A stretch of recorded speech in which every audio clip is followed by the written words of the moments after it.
Hello and welcome to Fresh Face Comics, the comic book podcast where a lifelong comic book reader guides his friend through the world of comics for the first time. My name is Joey Morgan, the aforementioned lifelong reader. With me, as always, is Jacob Licklider, the aforementioned newbie.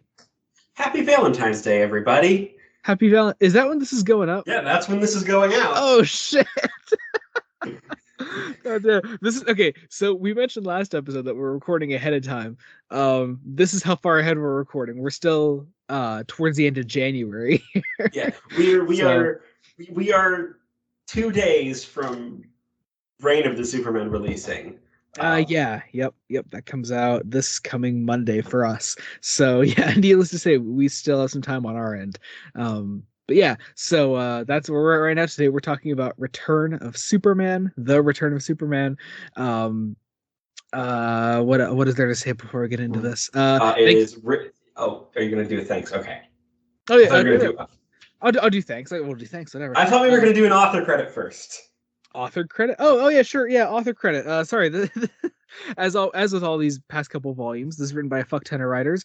Gerard Jones, Dan Jurgens, Jeff Loeb, I say again, Carl Kessel, Louis Simonson, and Roger Stern, everyone's favorite. So yeah, so that's who it's by. But of course, before we get into today's episode, first off, my God, I'm so cold. We are recording this. We have just a really bad sort of cold front coming through my area where I live right now. It's bad. It's wiping out a large part of the United States right now. As of recording right now, I am wearing two sweaters, two pair of socks. I have my comforter wrapped around me, and I'm still freezing. But I do it for the podcast because I love doing this podcast. It's always just a pleasure to record here. I will make sure you don't get hypothermia. We'll be good. Today we're talking about Return of Superman. I guess let's jump right into it. Non-spoiler section first. What is Return of Superman about? What happens in the Return of Superman, Jake? Well, surprising no one. Superman returns. Wow, that is a shock. The Brandon Routh movie, right?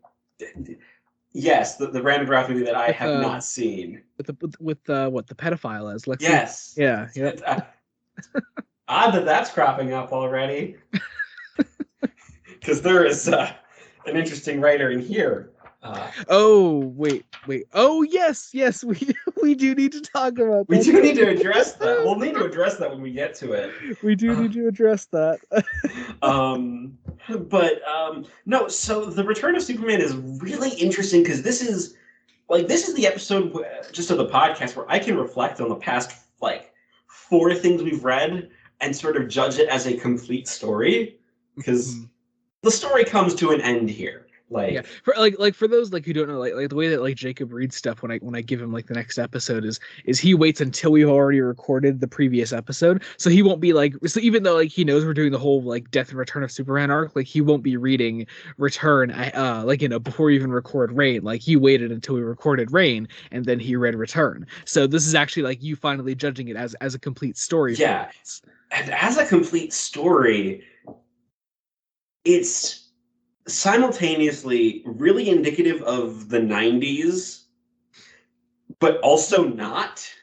Because the 90s, just in general in media, you have just the dark and gritty edge. I know when we talked about some of the annuals in Reign, we were making jokes just about all the spikes. All the spikes, the deadly blood monster things. It's it's everywhere. In the end, the story doesn't feel like it, as a whole, especially if you're just taking the story as it's presented in basically all of the weekly issues. Not necessarily the annuals, because a lot of the annuals were doing their own thing. Yes, they were. We found out something interesting. We'll get into it a bit more later, but we found out something interesting about the annuals between last episode and this one. Yeah, and sort of why they are the way they are. Yeah. And it's definitely a thing. It's an interesting story. But what's so great, the end of this book, like that end of the story arc, is almost heartwarming. It is, Um, yeah, it is. like, and you have like some odd things. If you look at the cover, you have the black suited Superman, which um, I suppose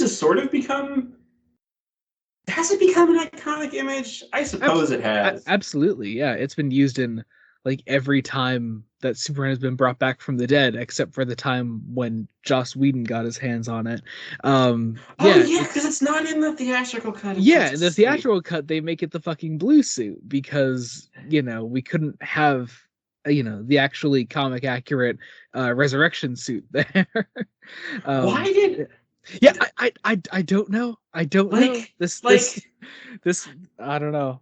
why that sounds like such a random change. Yeah, Like, yeah. listen, viewers, I have not seen Zack Snyder's Justice League. I'm going to eventually. It's just Actually, that's that'd be a cool thing to watch, to talk about yeah, someday. That'd be cool. we'll talk about it someday, I'm sure. We'll talk about it. Well, this would have been an opportune time to talk about it. The return of fucking Superman, Jacob. Yeah, well, you didn't tell me to watch it, Joey. Well, maybe I should have. I mean, we did already watch 2 movies We in did prep for watch this two episode, movies with so this though, we and we did. have a plethora. I have a plethora of thoughts on We have both of those movies. this is without a doubt going to be our longest Oh yeah, episode. this is Like going to be this is. long, and I've just consigned myself to this chair for the evening for probably the next 3 hours. yeah, no, listeners, I do I like to keep things brief, um, but this is I mean already this is a nearly 500-page book. Yeah, it is. Um, Yeah, I mean, we'll get into that as we get more as we like do the deep dive into the issues as we go along. But like a lot of these early issues in this collection probably could have been part of Rain. oh, most definitely, But most definitely. yeah, but speaking of the things that were that they decided to include in this collection, I mean, well, obviously, the collection doesn't just end when Superman returns. That'd be fucking stupid. But he returns, we deal with the immediate threat, and then the collection goes on for a good couple issues after that. And I really like that. You get these couple issues of of life returning to normalcy for Clark, and it's really cool to see. And I can't wait to well, talk it's a about great that. way to avoid the fact that obviously we've talked about it before that comics are a long form serialized narrative. It's really difficult, especially with a series like Superman at this time where it was every week to Mhm. like have an ending point. Yeah, yeah. Like, but they did a really good job of finding that ending and making that ending just part of the main Superman books. Like it's not like oh they did a special thing to wrap it all up. No, they just kept going, let it come to an end, Hmm. and then moving right along with where with I'm guessing there's some stuff that happens after this. Um, the end of this the end of this in particular also you get to see a decent bit of that we are now right into we are definitely into the 90s at the end because Hmm. in one scene in particular just on what on a minor very tiny crossover with another very long DC event We will talk about that. that I have not read, but I know one of the big things that happens in it. Mhm. Um, Yeah. because yeah, it's fascinating to me, just the entire event as a whole, that it feels like the status quo has changed by the end. Hmm. Um, like Superman doesn't come, Clark doesn't come back, and it's just reset button. We're back to the status quo. Hmm. Clark and Yeah. Lois are engaged and gonna get married. No, we Yeah. we we Yeah. acknowledge a lot of that. And it's also the collection that I think is the Return in particular is the strongest of the four. Which I think you disagree with me on that ever so slightly. Only ever so slightly. For me, I think I do still like Rain a little bit more. If for nothing else, for these early issues, probably in return, like probably belonging in Rain still. So Return goes on a little bit longer than it probably should. Um, But I think I prefer Rain just a tiny bit. But this is a very close second in the whole Yeah. collection for me. But it's a really important thing because this is four writers essentially tying their individual threads together, bringing Superman back into the narrative, and opening things up for like characters introduced here to have their own lives outside of Mhm. this one book. I know, obviously, and Superboy would probably get his own book, or has had his own book at various points Yeah, after this. he got his own book Um, after this. I'd imagine Steel would probably be getting something after this. He's He had a good oh god, I was just looking it up the other day. He had a fairly long running series, I believe. Let me see. I know I was just looking it up the other day. Yeah, it was here it was a good like 50-ish issues. Yeah, 52 issue series. so Around like that's yep. what like that's a good 5 years, I think, Yeah, basically. little over 4 years, yeah. Yeah. So you have potential with these characters. Yeah. Um, and honestly, this collection in particular, there were some twists I wasn't expecting. Um, I'm really excited to talk about those because I know what moments you're referring to already, like, and I'm so interested to see what you think. because there Um, are big things that happen here. Especially with like how we deal with the four Supermen. Like we talked about, like pretty obvious things of like where Superboy and Steel are going after this point, but as far as the other two Supermen, well, like what is their place in the DC universe by the end of this story, and we'll talk about that more as we go along. I think it's really interesting to see like how they wrap those plot threads up. Yeah, it's fascinating, and it's fascinating because like you had Rain end on a cliffhanger, um, Hmm. and uh, so we're bringing in a different character who I had no real prior connection to. Hmm. Um, like I didn't know this character. Um, apparently they're a fairly prominent-ish Superman villain. Yeah, prominent dish. Yeah, I would say so. Um, It's kind of hard to talk about right now, while we're still in yeah. non-spoilers. But yeah, it's you bring in a villain, you shake things up.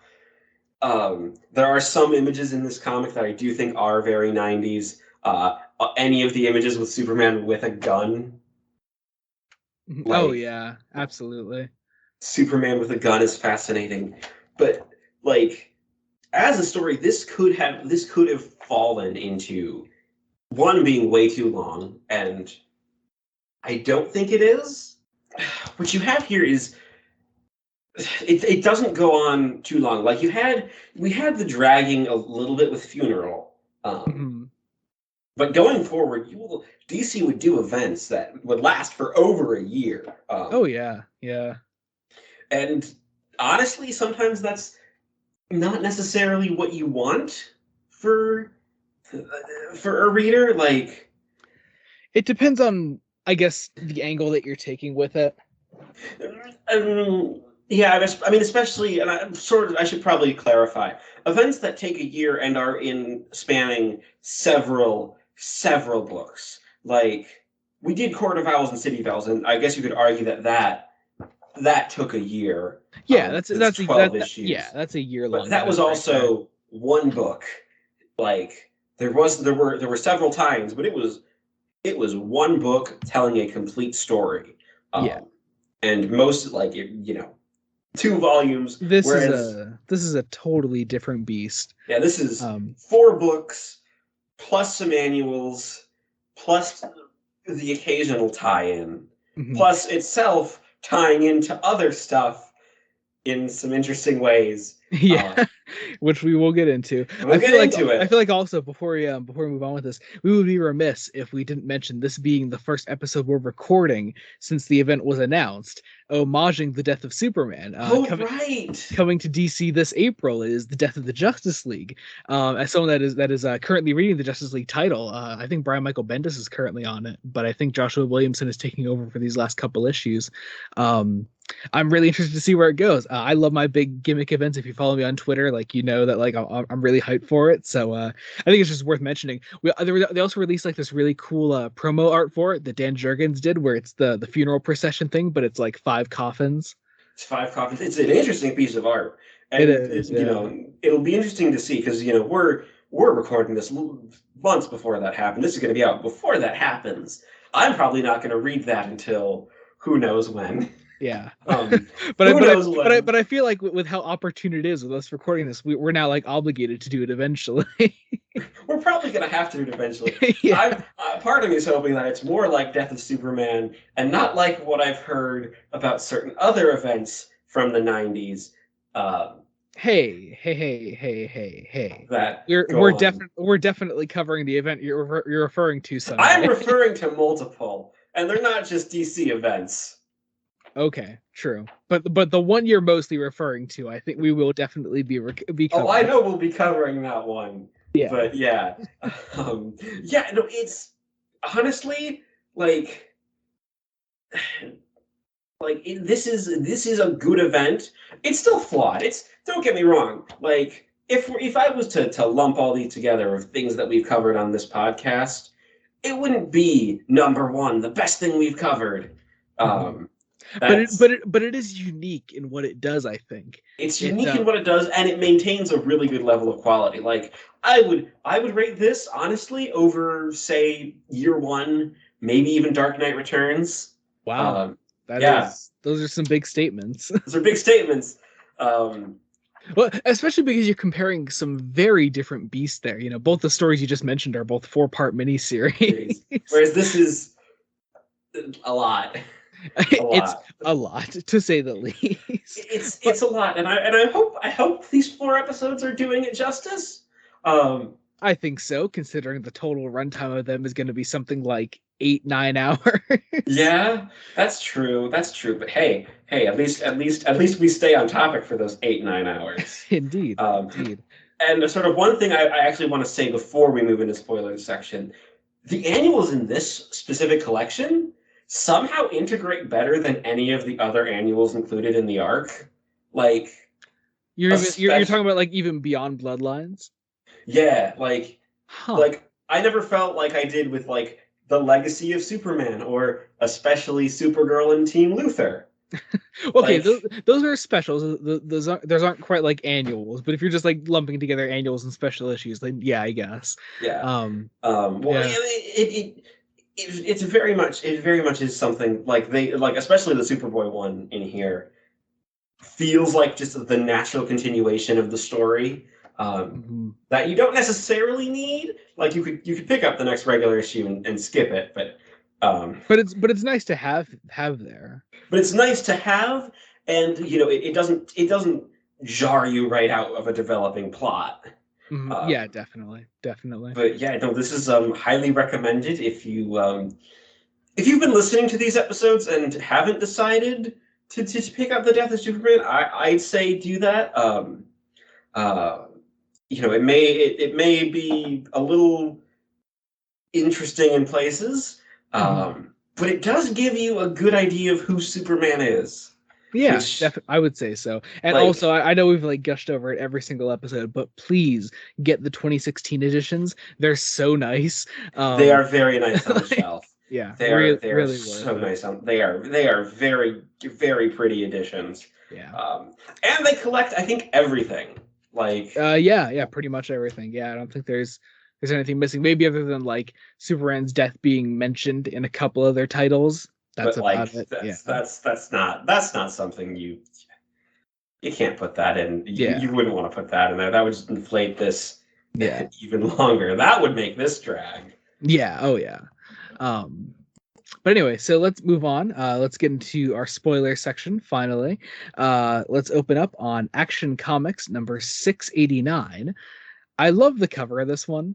I It's an like interesting tagline too, because yeah, it's well it's a clear like it's like an homage to Who Watches the Watchmen. yeah, And first off, it should tell you exactly like what the problem is early on in this collection because it still has the Reign of the Superman tagline at the top.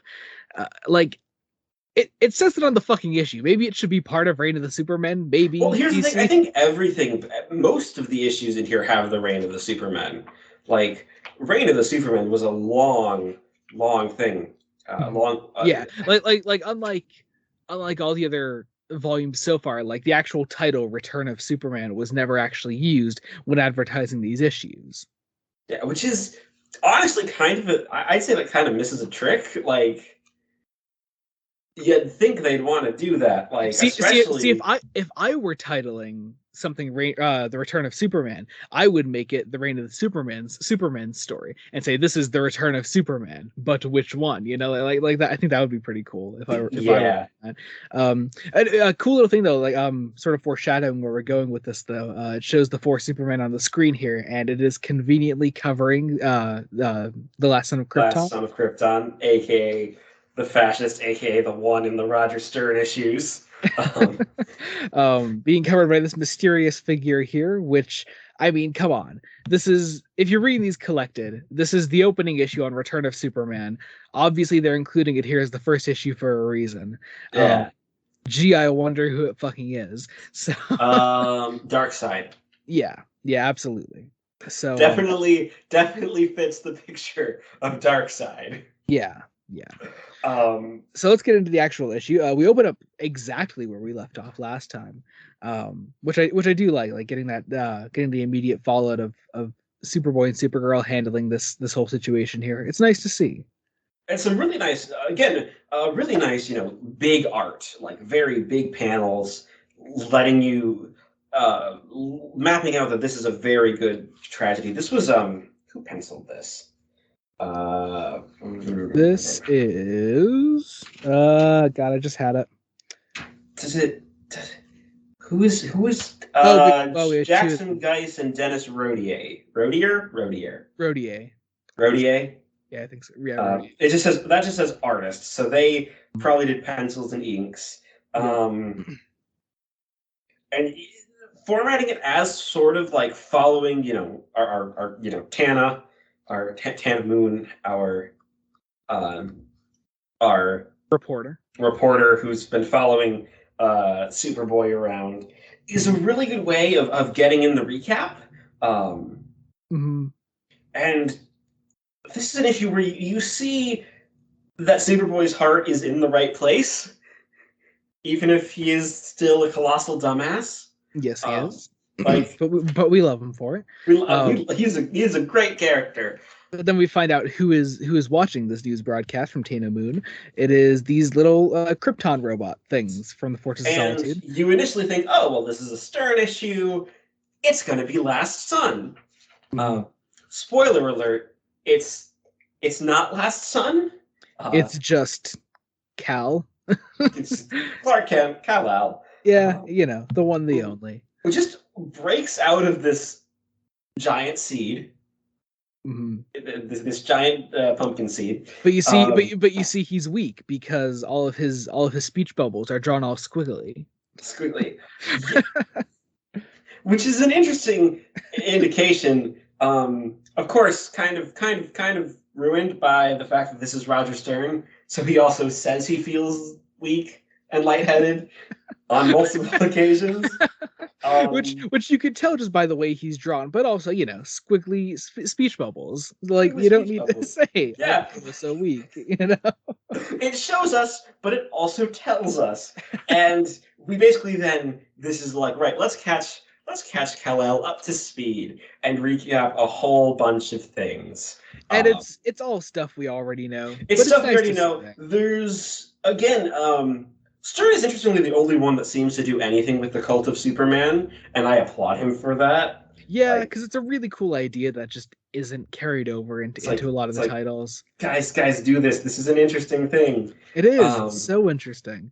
But yeah, so we have this nice little moment between Superboy and Supergirl. Then, just cool to see them together. Pa Kent is mad at the TV, which I like. Yes, he's, and you have. Mind you, this is Pa Kent who just had a heart attack. Like, he needs to sit down. Nah, he's a fighting man. He still needs to sit down. Nah, he's got this. And, but then you get again, basically, Steel and the Last Son confronting each other, um, still dealing with the weapons plot, which has not been fully wrapped up. Where you have basically Steel basically putting Last Son in his place, As he should, as he because should. yeah, Last Son's a prick. But we love him. Actually, no, we don't love him. He's like the one I actively don't like. He's the one. He's the least interesting of the Supermen, and also the one whose eventual reveal is of like who he is takes so much time. Roger Stern, we love him. Roger Stern. We do like Roger Stern, despite we actually do. like I swear we do. like he's a good writer. He just uses way too many speech bubbles. like specifically as a comic writer, like it needs to stop. Like if this was like in a novel format, that'd be fine. It'd be fine. It'd be fine. But because it's a comic, like the art supplements it. Like we already do. We already see stuff. So we have this. Then we catch up for a bit with Lois Lane, who is with Jimmy Olsen. Just discussing when this Steel Last Son fight breaks out with some great stuff. And this is again where we get the cult of Superman as the idea in some of the language that the crowd that gathers is basically using. Like the followers, like, well, it's yes, destroy the Iron Demon. Like, and it's cool to see them like gathered around like as they fight here. Like it's really, really interesting. I love like that. the false Supermen in the factions of this cult's eyes are like, it's like what? No, the true demon is he who hides his eyes. Yeah. Smite him with your holy hammer, Superman. It's so good. I love it. A fascinating thing, and it's at this point where Lois can actually do something and affect the plot. Yeah.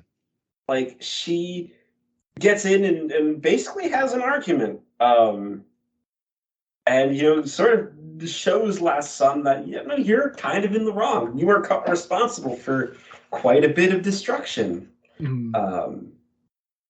So like, but then we have like the greatest bit here though, where this this like what just this legal asshole comes in. He's here to give Steel and Last Son a notice that they are in violation of the trademark held by Rex Leach Enterprise, which is where we find out that Rex and hereby Superboy has copyrighted Superman. Not just a copyright, they have trademarked that shit. Which is again fascinating because of what Superman stands for. Yeah. Obviously Rex Leach isn't just his name gives it away. We say again. His name is Rex Leach. They literally named him that. they named him that, and he has a design that that totally fits a character called Rex Leach. Yeah, but I do love that Last Son just like incinerates the papers before being flown off to space. Because that the upper atmosphere. Sorry, we're not in space. We're basically in space. We're in space, but then we go out in space and we catch up with our big evil golden ship again. And I swear again, I just thought this was Darkseid. I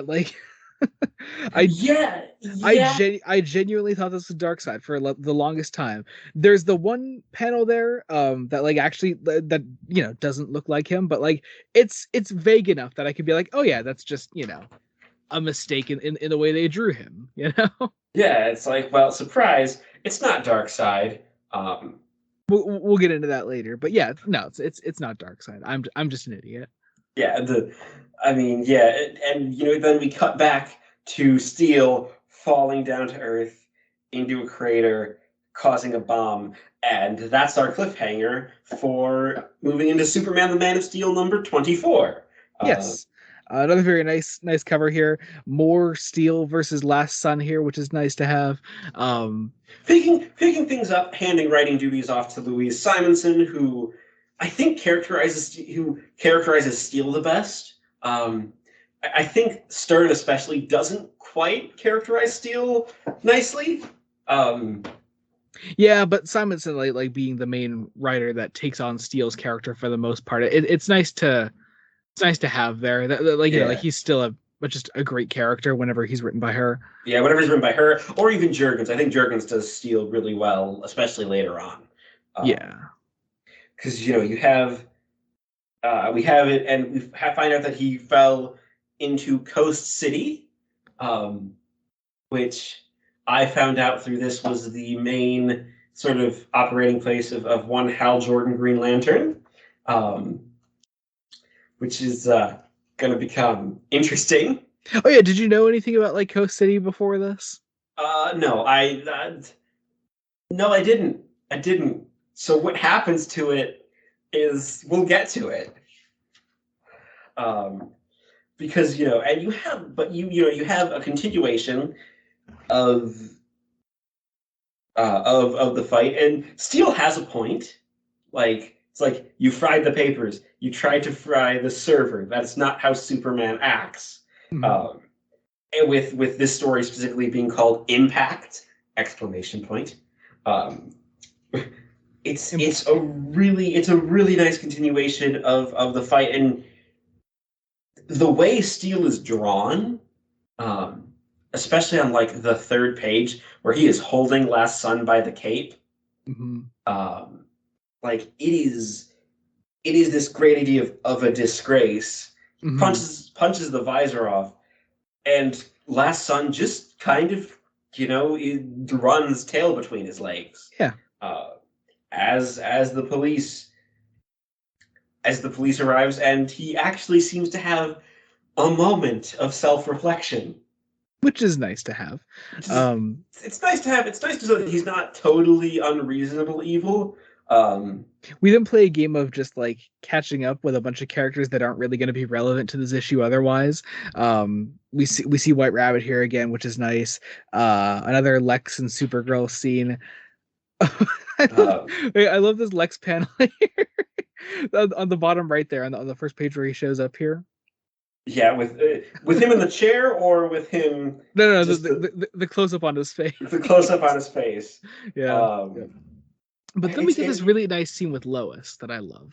yes. I love this bit. So we catch up with Ron that we saw last collection in Prove It. He has Clark's desk job now. So Lois walks up into the Daily Planet office and sees Ron's silhouette with the hat on and at Clark's desk, and she has another moment where she just thinks that she sees Clark again. And Um, he's intentionally drawn to look like just the outline of Clark Kent. mhm, Um, and it's Ron Troop, who's Ron's fascinating, mhm, for reasons we said last episode, but he mhm, continues to be fascinating here because they could have easily had Lois just become all jealous and protective, mhm. but they don't. Like, Yeah, no, it's nice to have here that like that Lois has actually moved on. It's not DC being it's not DC being like, oh yeah, Superman's gonna come back eventually, so everyone's gonna still act as if Superman's gonna come back eventually. Like, no, Lois has actually given up at this point. Clark is gone. She doesn't actually think there's any way of him coming back. This is the end. she's still grieving. She's not going to take her grief out on this poor guy. Yeah, Uh, yeah. she's going to run to the arms of one Jeb. Fucking Fuck, Jeb. Fucking God, Jeb.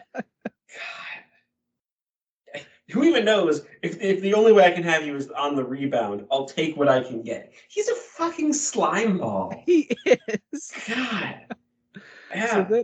then Lex meets up with White Rabbit, and I said it multiple times last episode. I swear this is written by a woman.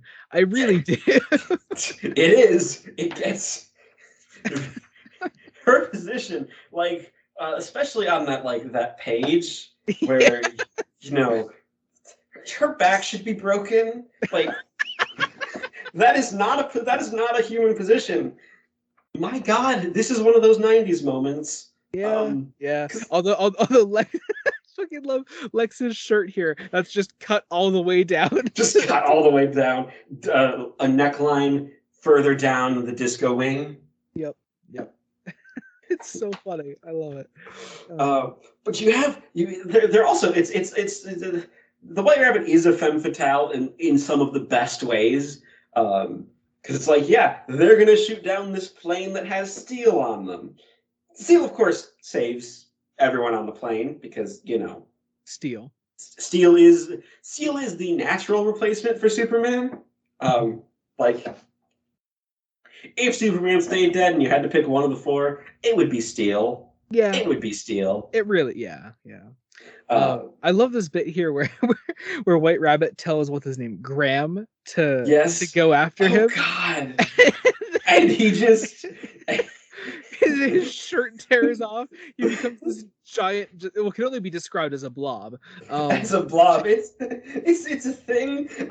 Okay. Like, I was thinking, they're doing up to this point. It's like, okay, so they're doing Alice in Wonderland imagery. What the fuck does this have to do with Alice in Wonderland? Absolutely nothing. He drinks. I think it's just a bunch of oil. Oil, yeah, some kind of fuel. Like, oh no, it's one of the things says veg oil. He's drinking a barrel of vegetable oil, Joey. What the fuck? What the fuck is this character? I love it. I fucking love it.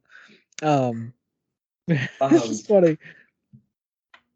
And it's so good. This is basically trying to wrap up most of the arms race plot.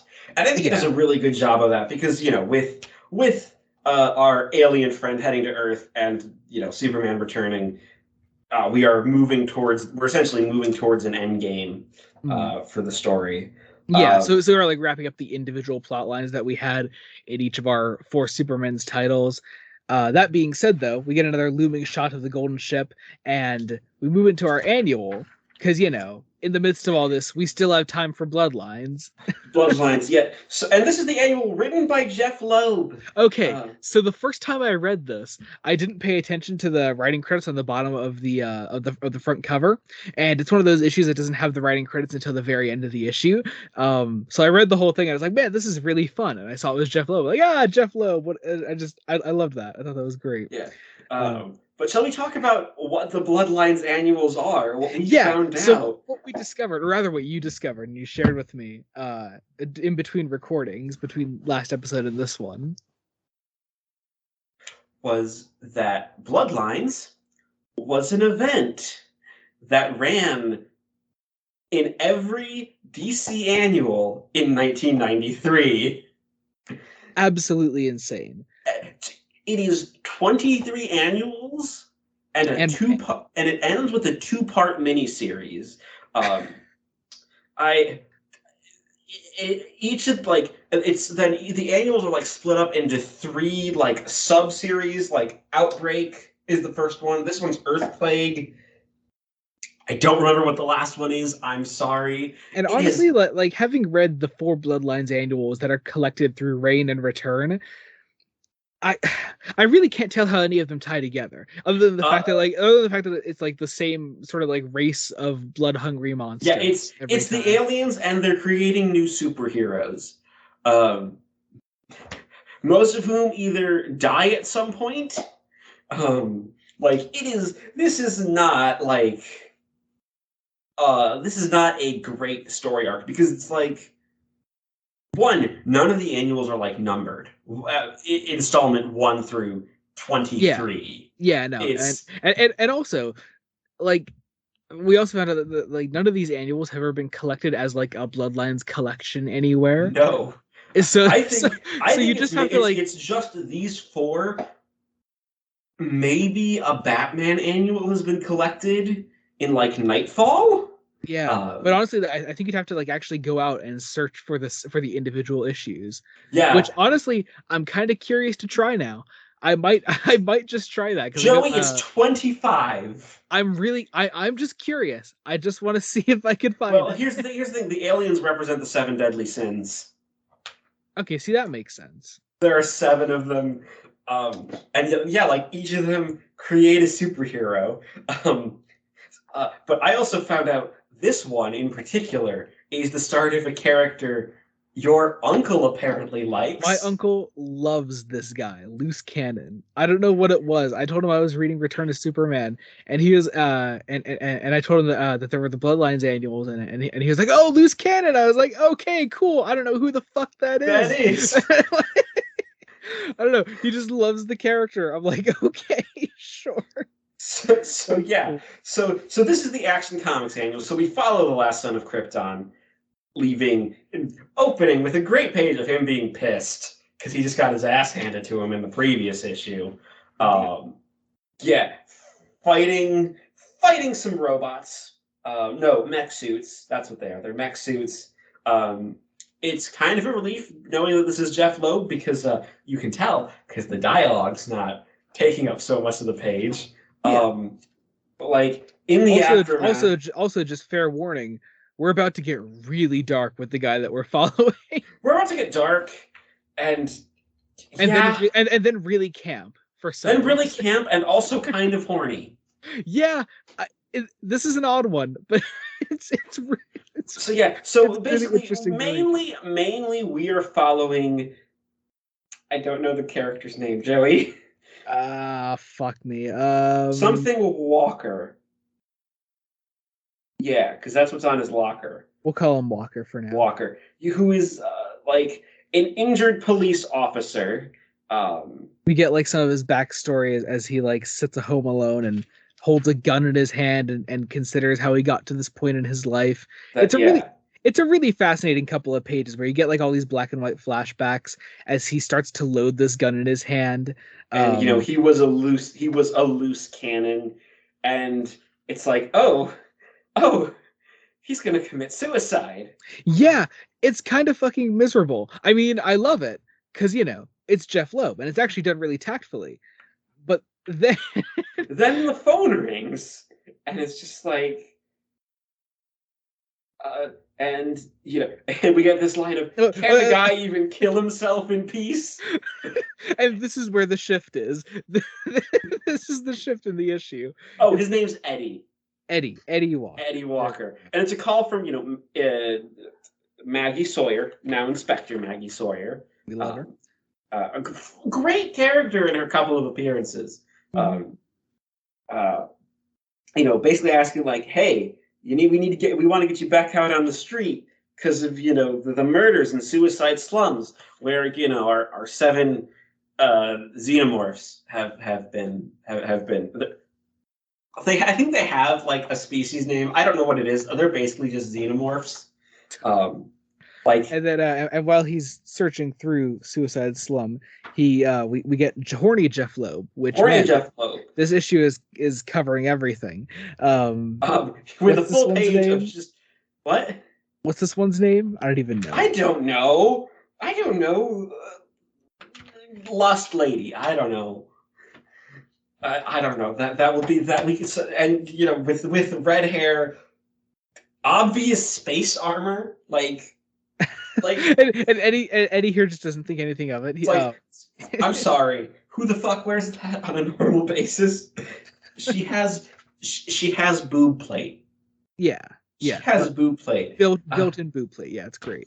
And the line, maybe I'm just what you're looking for. He says, what you got in mind? She goes, I'm famished. I'd love to get something to eat.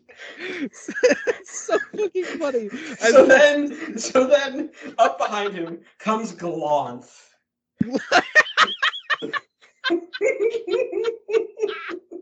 And he gets bitten and it's why do we keep talking about these issues? Because these are hilarious, and we look. We are not going to be doing ever an episode on the full Bloodline story unless they collect it. I'm telling you, I made a threatening tweet to DC Comics when I learned that this was never collected. I told them to make the Spiky Man collection. Yes, and they will. They will. I know they will. Here's the thing: we can cover it if it ever comes out. Because I'm not tracking down the individual issues, Joey. I'm pretty sure I can. I'm gonna see what I can find next time I go to the comic shop. I found some of them on eBay. That's great. I But love it. yeah, and then you have just these designs are just so weird. But yeah, the Walker gets nommed. We cut to Last Son, being Being a dick. flying, and lustily is like, ooh, maybe I'll eat him, basically. Yeah, Um, and then he grabs her out of nowhere. yeah, and Um, it's like, don't worry, miss, I've got you. And then she kisses him, she kisses him, transforms into giant purple monster, tries to suck his and then blood or something. it's funny. We find out this later. It's spinal fluid that they try to suck. Fucking hell. I don't. It's the '90s. Let's do some gross fluid. Um, Yeah, that sounds about right. and when it doesn't work, she's like, "No, you can't do this to a woman." And then you get extra horny Jeff Loeb with naked Blue Hulk. Yeah. Okay, I don't know if that's horny Jeff Loeb. I from what I know of Jeff Loeb, he's a very, very straight man. It is. It is still naked Blue Hulk. It is. It is. Um, Honestly, I thought the design was like a DC Comics version of Beast. You know, Beast from the X-Men. oh yeah, Doesn't I it can see doesn't it it look like Beast, but with like yellow hair? That's with it. yellow hair. Yeah, That's it. Yeah, it just looks like Beast from X-Men. but yeah, like now, So this is loose cannon. This is so okay. Did this character become something? I don't really think so. I think he's had a few like minor appearances here and there. Okay.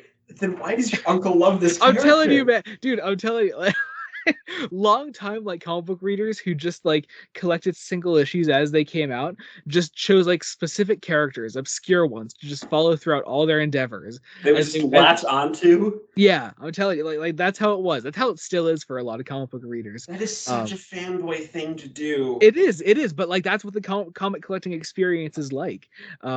It's really interesting, and I really hope that we can get to that point eventually. I think that'll be cool. Yeah, but like he gets thrown across the street, walks around for a bit, and then realizes he's naked, which is hilarious. As he grabs the purple armor, sexy sci-fi lady.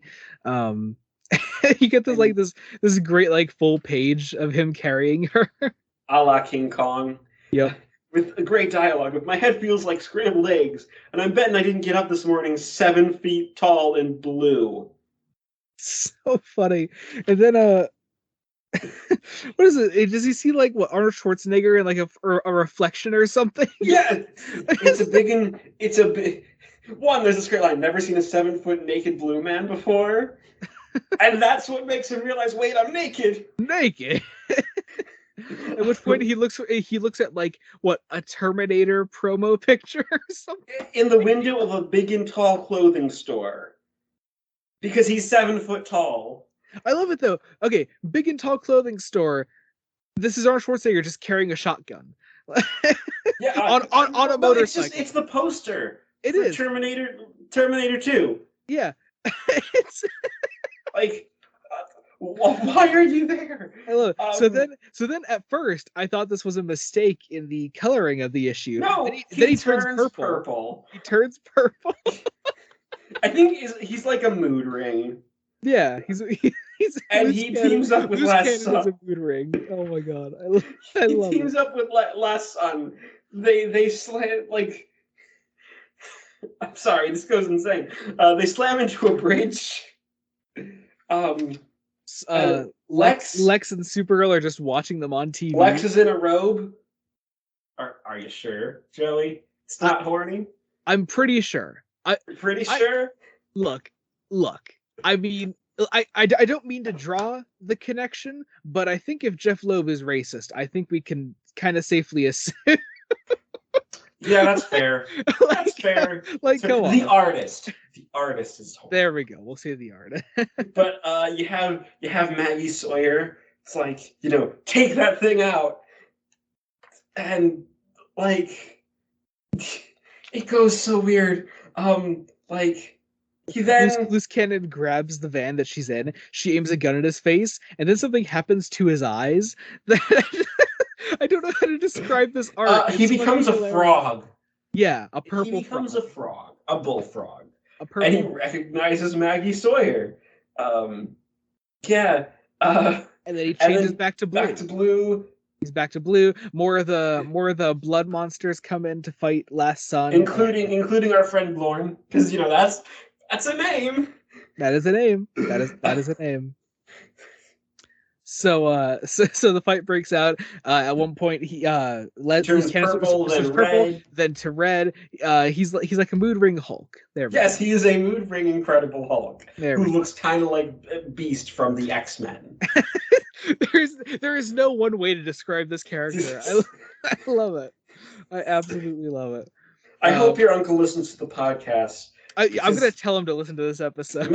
He better, because this is a thing that apparently he likes. So like one of the So yeah, things starts trying to this is how we'll go through the events of the issue. So he's red now, then he turns blue, then he's red again, then action, then the action, bridge blows up or something. and then He's he's still still red. he calms down. He's gonna give Last Son a high five, I think, He because turns he's got blue. this shit-eating grin. Yeah. Then it's like, okay, then shake, and it is hilarious because he becomes blue, and Last Son's like, maybe it is time, friend. I can just imagine how this dialogue is delivered. Like realistically, how would this be delivered? I don't know. Maybe it is time, friend. Friend. Like, And then Mags ends up asking. It's like I love his dialogue. I just took Superman's hand, and Mags is like, what's your story coming out of nowhere? And another 10 with the ugly bug ball causing millions in damage. And it's like, what do you have to say for yourself? I'm starving. I'm gonna get about a dozen cheeseburgers. wait a second, just who the hell are you? Me? I'm just a loose cannon. So fucking And good. he breaks back into his apartment, crushes the gun because his depression and suicidal tendencies have been cured. and then, and then when he fucking turns human again, he's still fucking crippled. Oh yeah. No, also, I think it's because the sun rises. I think he is a mood ring Incredible Hulk who looks like Beast, who is also a werewolf. That's it. And Loose Cannon. And this is and imagine my experience reading that. Loose Cannon has been brought to you by Jeff Loeb. And I didn't know it was Jeff Loeb up to that point. So Jeff Loeb would have already had a couple of things under his belt by this point, right? Yeah, I think at the very least at this point he had done Batman Haunted Night, which was like this series of a couple like Halloween related one shots. This was before he was given the go ahead to do the whole Long Halloween miniseries. Yeah. So, well, also, didn't he also do Superman for All Seasons? I believe so. Yeah, I think that would have been at this point. Already. So Loeb is experienced. He's a rising star at this point. I would say Long Halloween is like his breakout story. Then his breakout, yeah. So they give him this, and yeah. That was the penultimate Bloodlines issue that this podcast will be covering for sure, definitely. Okay, honestly, that is the best one. It is. I love that issue. Just for the sheer insanity of it. I don't know how we're going to cover the other one without losing it even more. Oh, we're going to, but we move on to Superman number 80. The tagline of this: things are booming in Coast City. My brain is like, oh, what does that mean? That's an ominous cover. This is really funny for you because you didn't know that this was a thing at the time. No, I didn't. This is a thing. Also, what a cover! Just Last Sun being demolished by the Cyborg.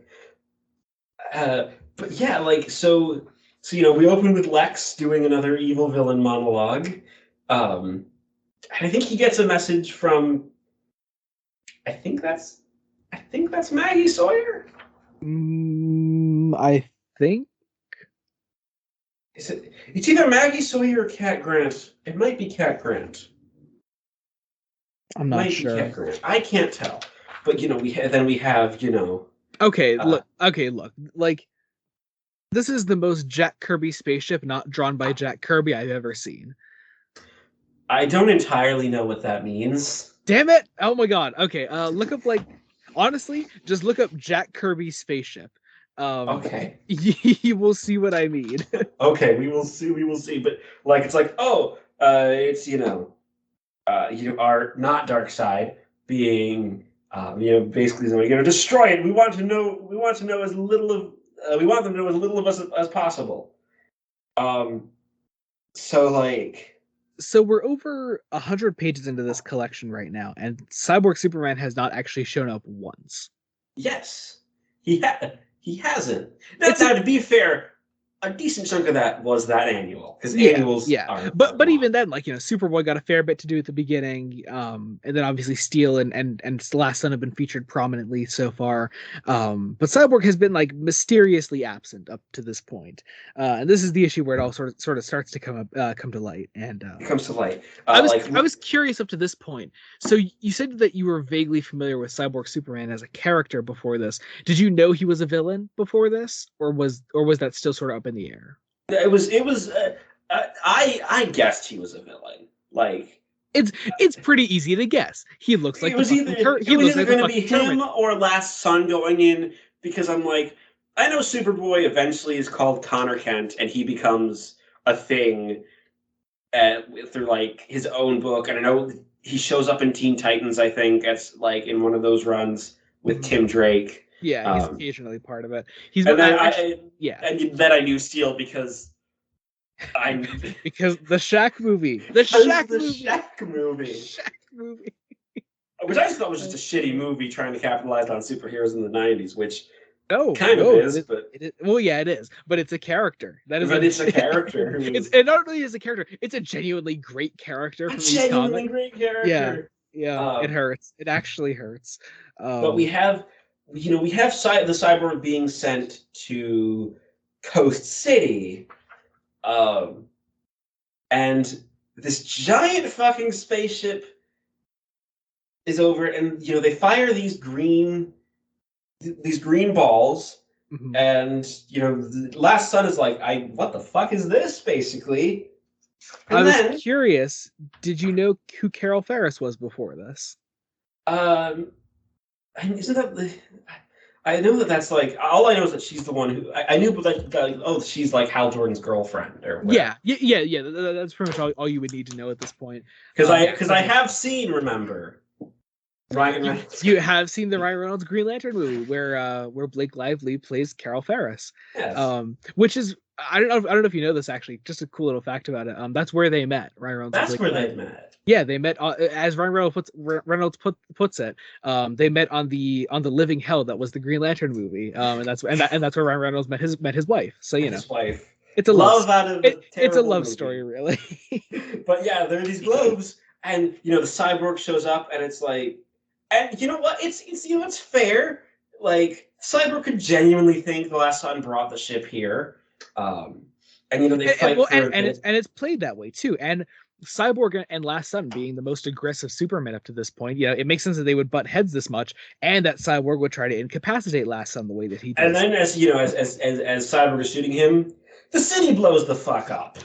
Like, we just blew up an entire city in a Superman comic. As you do. So as you do. This is a big event in DC. Like, this is something that has very far-reaching effects. This is the event that eventually leads to the death of Hal Jordan in and the introduction of Kyle Rayner. Like this is the stuff that really begins to form Green Lantern as we know him today, which we will, I'm sure, be talking about more as someday. But it's cool to see here that, like, this is the start of it. It's a beautiful mushroom cloud drawing with paralleling the destruction of an entire city with the destruction and incorporation of Last Son. And it's just, it's a mess, but it's a beautiful mess. Oh yeah, it's so well done. I love what else? Oh yeah, but I knew like what the destruction of Coast City was as a longtime DC fan. But the first time I read this, I didn't know that it was just a byproduct of the Death of Superman storyline. I didn't know that that's where it first happened. So it's just a really cool event, no matter how you look at So it. you're saying this is going to definitely have ramifications outside of this book? Yes. Oh, most definitely. Because like they do at least include the Green Lantern issue where Hal Jordan finds out that his city has been blown up.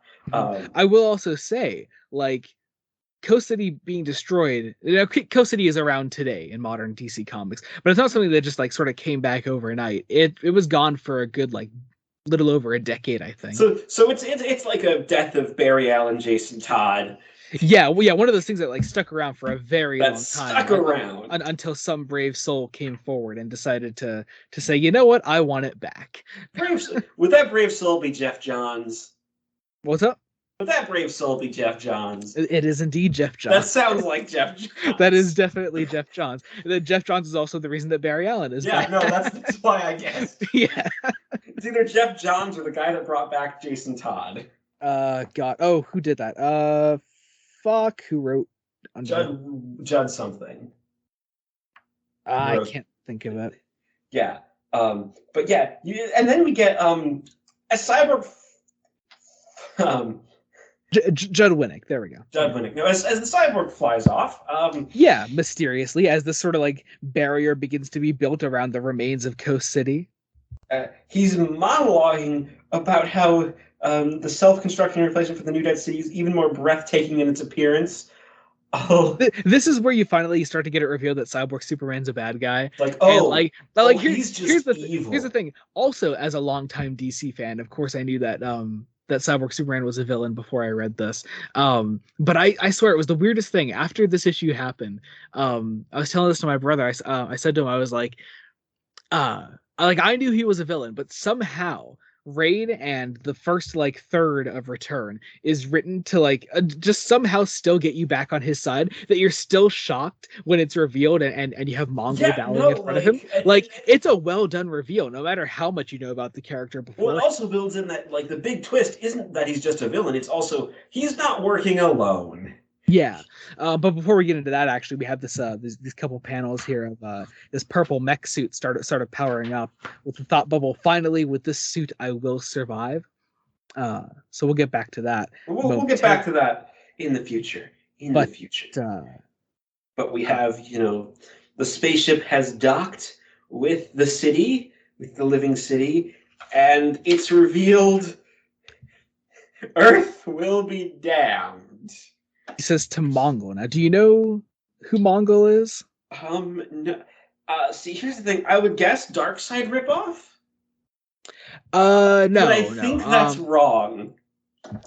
Different kind of villain. Well, not really different kind of villain. Still like sort of like world conqueror type character. He's most known for being involved with a thing called Warworld. I don't know if you ever heard of that. Warworld is just like it's intergalactic gladiator battles that are like staged by Mongol and things on like a planet. That. So yeah, so it's on a planet. It's like that. So this is a big event like for Mongol who wasn't like a massive threat before this. He was still like a fairly common recurring villain. But just seeing him here, and especially like involved directly with Cyborg Superman, who up to this point had been framed as a decent person up to this point. Person working with the United States government, who would never do anything shady or evil. Working with specifically Bill Clinton. Never do anything shady or insane. But yeah, I did not destroy Coast City. We move on to Adventures of Superman number 503, which is again another great cover of Cyborg Superman, just systematically trying to take out all three of his rivals. Which he's already succeeded with one of them. Like Last Son isn't coming back from that. He doesn't. He does. Last Son appears later, but he doesn't really do much after this. Yeah. Again, this is Carl Kessel's first issue of the collection. And what an issue to come in on. The first thing that Cyborg Superman fucking does here. I love this bit so much. Uh, where Cyborg Superman lands in front of these survivors. He's like, look over there. And they fucking turn around and he kills them. And he kills them all while he's reporting into like his government superiors. It's like, I'm trying to find survivors. He finds survivors, and then he just murders them. Like, you see their skeletons. It is. He then is like, I love the dialogue in this bit where he says, no, it was an alien ship aided by a rogue Superman. You're all in great danger. The rogue is unstoppable. There he is, right behind you. They look around. They say, where? He goes, I said he's right behind you. At that point, he's right behind them. And it is, and then he follows up with Mr. Quinn, false alarm. Some wounded animals. I put them out of their misery. Oh my God. He, like, Cyborg Superman is both really fucked up, but also really camp. Like, just that scene alone, where he's like, he's right behind you. I said he's right behind you. So, like, it's funny, but also, again, just genuinely fucked up. It's black comedy. Yeah, it's great. On the deaths of the innocent. Yep. And he's like, I have a better idea. It's like avoiding calling the Justice, like, I have a better idea. The young Superman, if he's really a clone of me, he will be the perfect team. And it's this whole, like, no signs of life. And we cut to some news reports. Tana showing that she is still a good reporter. Hearing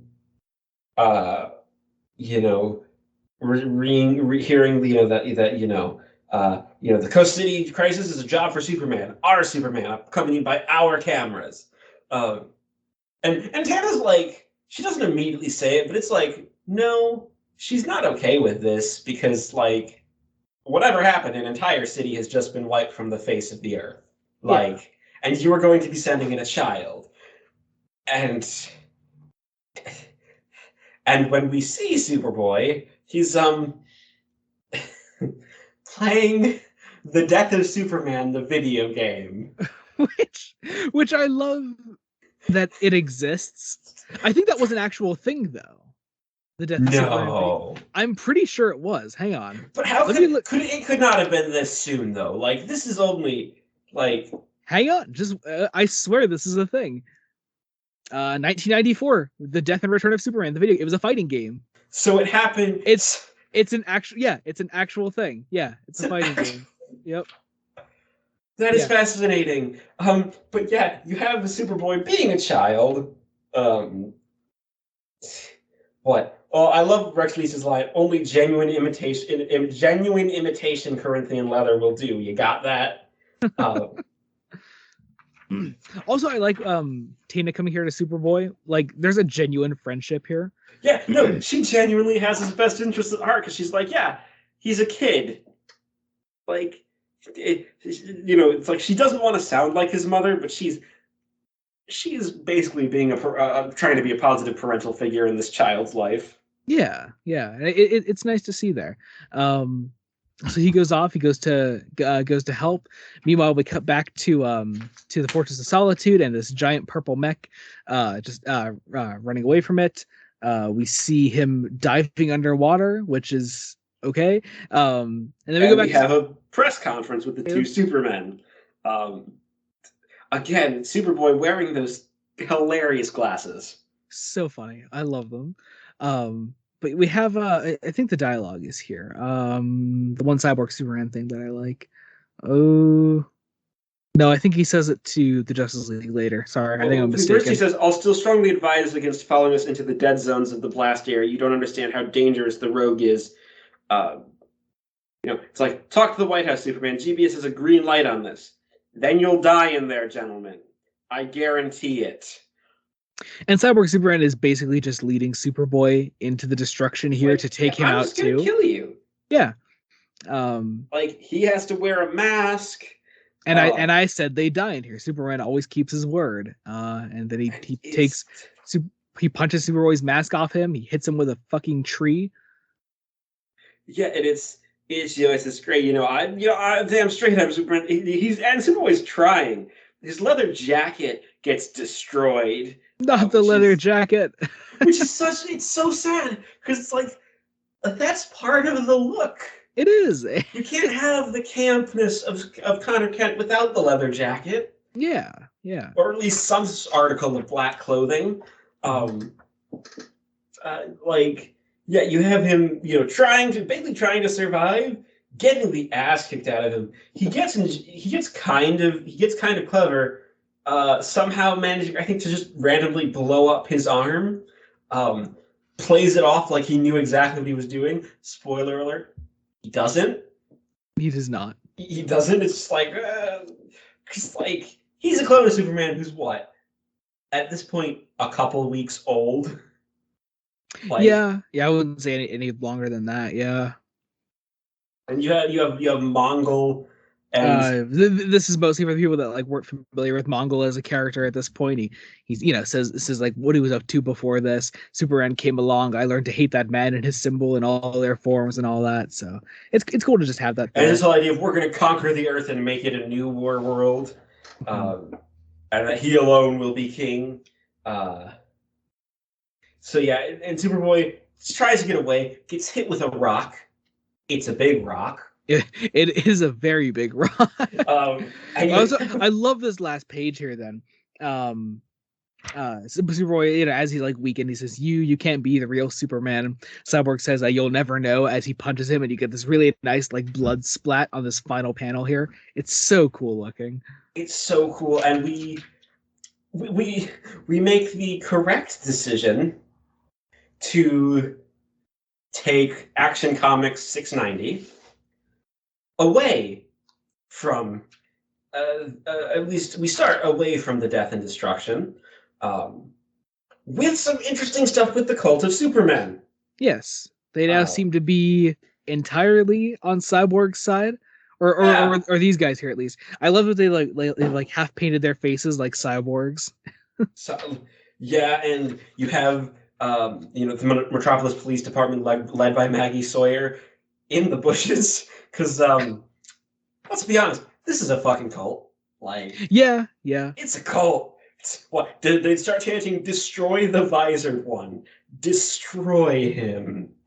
Like, that is utterly, utterly terrifying.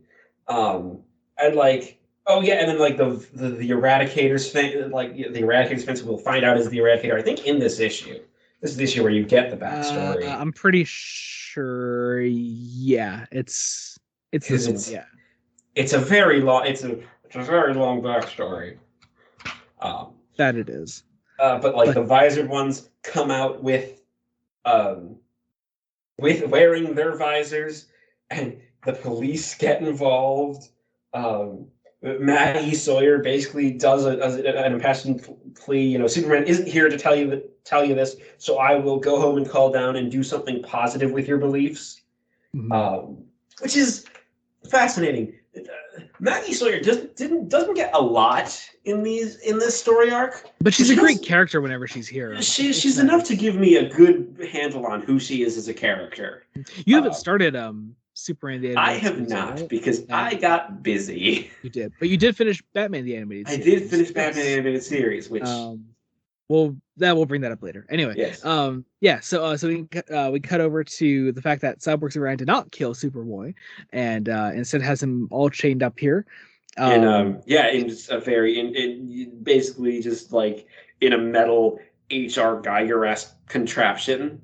In true Roger Stern style, Mongol and Cyborg Superman monologue towards him. It's great. It's very the villains explaining their plan, but they're not quite explaining their plan. Like we don't ever actually we don't ever see what the actual plan is to take over the world. They're just going to take over the world, and this, I guess it's supposed to be a living mechanical city, which is an interesting concept. Yeah. It's cool. It's cool. I like it, but man, just a lot of dialogue. Also, I want to know what Cyborg Superman laughing sounds like. That's here. And I don't know, it's drawn really funny. It looks like it would be really funny to hear. It would be. It's a shame in the movies I don't think they adapt him laughing at all. No, I was actually mentioning this because I was watching the same movies that we watched for this episode with my brother, and we were saying like they never adapt Doomsday laughing. Like that is a key part of Doomsday's character whenever he appears in these early Yeah, comics, and he and doesn't. they never adapt the fact that he laughs. That which should be interesting, but like you have this monologue, and then Roger Stern is like, It's at this point where Roger Stern decides he's going to stop the plot dead, but not in the worst way possible. Because like Oh wait, no. The Eradicator backstory isn't here. Oh, it's not here yet. It is not here. It's a later issue. But yeah, Last Son, discorporated, gets there, goes to the regeneration matrix, and finds out that it is empty. And so we put together, obviously, like Kala is the one in this giant purple mech that's sort of just storming its way over to a civilization. We go over to Lois here, who meets up with who is she meeting up with here? It's Maggie Sawyer. It is Maggie. Yes. Okay. Yeah. Just nice to see that. These are two characters that we never really see interact in this story. At least it's interesting. I like it. Yeah, and it's basically them finding out basically about what's been going on, as well as seeing the Justice League, or most of the Justice League. I want to like hear what an actual Cyborg Superman Superboy PS after school PSA would have sounded like, because that's pretty much what this is. It's what it is. It would be fascinating.